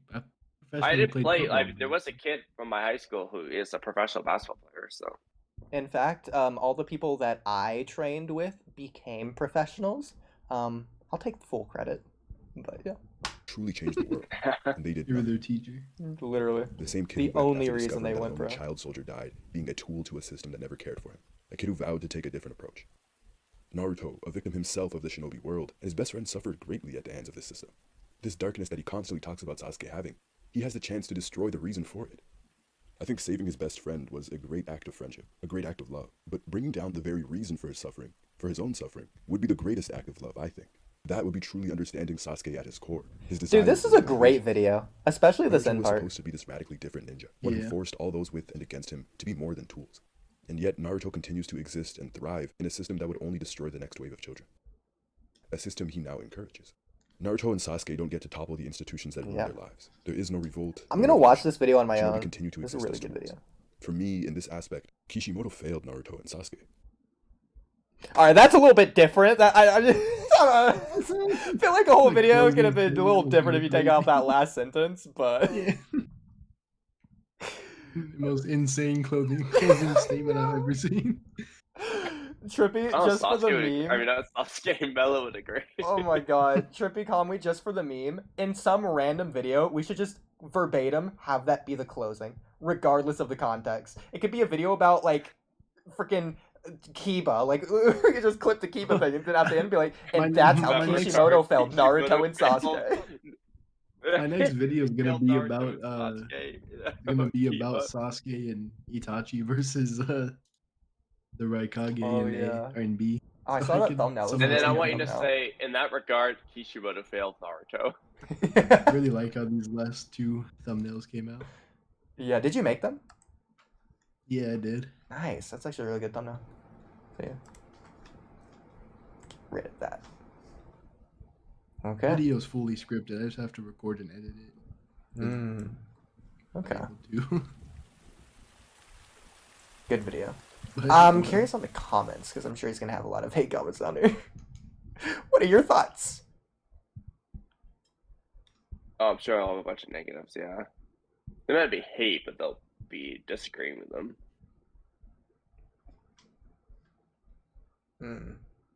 I think there's so many comments here. I'd rather go through this like on a different stream. Is that crazy to say? Whole stream dedicated to comments. Like unironically. You want to have a stream dedicated to the comments? I mean, at this point, we had 2 streams dedicated to this video where we didn't watch it. So, like, we've done crazier things. You aren't wrong. I don't know. Maybe I'm just... I mean, yeah, if you mean, like, a stream tomorrow, okay. Well, no, that's not tomorrow, necessarily but, like, what I was implying, but, I mean, we could, I guess, if you want to. That would be tomorrow. I just meant, like, right now, no, it's time to go to bed. Well, yeah, Kamui, I wasn't talking about ending and starting a new stream. No, that's not what I was doing. Okay.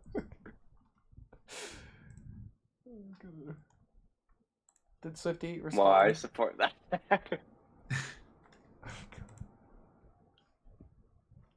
Bring me up for a sec. Well. Alright. Well, shout out them. Aren't they your editor? Quasi Hedrux. Bring me up for a sec. That was almost an hour ago. Hold on. I mean, he only went it up for a sec. Minutes ago. So. I think that's Booth God, is that not? Oh, is it? I don't know. The Golden Path. The Golden Path is his other name. I thought Booth God had a similar profile pic to that. I don't know. Well, that's the reaction to that video. I think it was way better than I thought it was. Pretty much all of the critique was just the specific pedantic critique we made before the video started that I'd already prepared. To be fair, I feel like 2/3 in, I stopped listening as much because we were just arguing other stuff so much. I agree, and I wasn't listening much towards the end either, but the end made me want to listen even more. like the whole video made me want to listen. The end seemed pretty good. I liked it. This is the most replayed portion. I'm wondering if there's something said here specifically. Bloodshed he saw. Maybe it's because Oh my god! Hitachi's You think 7 it's years because of old. this? So, like, wait, what? Everyone stopped to go double check. I think it's the actual Mandela effect. It'd be crazy. I wonder if there's more people that remember it being 5. Hang on, I'm gonna look up Itachi Hokage at 5. We gotta do this before stream ends. I think it'd be fun to do a community poll. How old was Itachi when he thought like a Hokage? Oh, that would be cool. We should all just do a community poll. Yeah, I and like see that. what we get. I don't see anything about 5 or 7. Here's one about 7. Just search Itachi thought like a Hokage.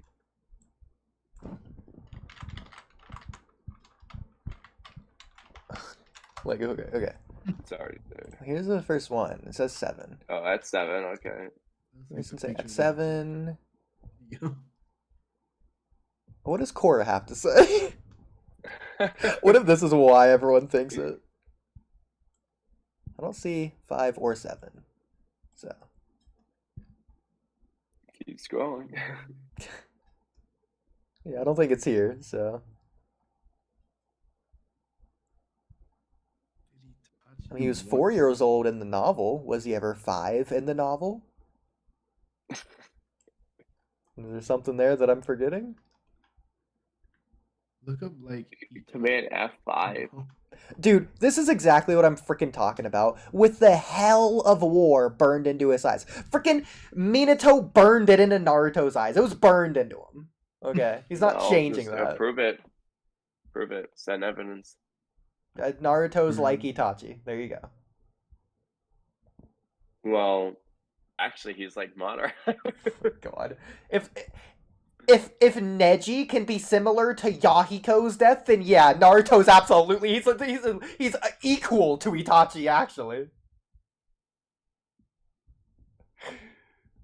God, if that's what we're calling similar now. Let's go to bed. Okay.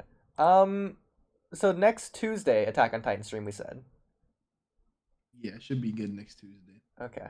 Oh shoot, freaking that means we're not gonna get to the Naruto Storm connections until freaking forever from now. We'll figure it out. Yeah. Because we I'll all probably did be want there. to do a reaction of that, right? Like no one has seen it yet, and we're I planning on. found doing it somebody soon. on Reddit that says adult 1010 versus 5-year-old Itachi. I mean, do they mention Hokage anywhere there? Let me see. Oh, it looks like it was a poll, and more than 50% voted Itachi. Oh for no. It was 358 votes for Itachi and 153 for 1010. That's Oh my kind of crazy. god, that's a freaking landslide. You know, we got to do that poll ourselves. All right, yeah. So we'll do both the when was Itachi Hokage thought, and then the Tenten versus Itachi. In fact, that could be a good wacky versus battle. I'm gonna write that down. Okay. But yeah, Trippy, you haven't been here in a while. You want to do the outro? Sure. I'm reading the Reddit thread. Okay. Oh, apparently he met Shisui at the age of 5, according to this guy. I don't think that's why people think that. Yeah, I don't know. Yeah, whatever. All right. Thanks everybody for watching the Walkie-Talkie podcast. I don't know what else to say. I'm tired. Over and out. Okay. Honestly, better than the past like 3 intros I did. Or outro. Wait, that Yeah, was the can you do the intro? intro actually?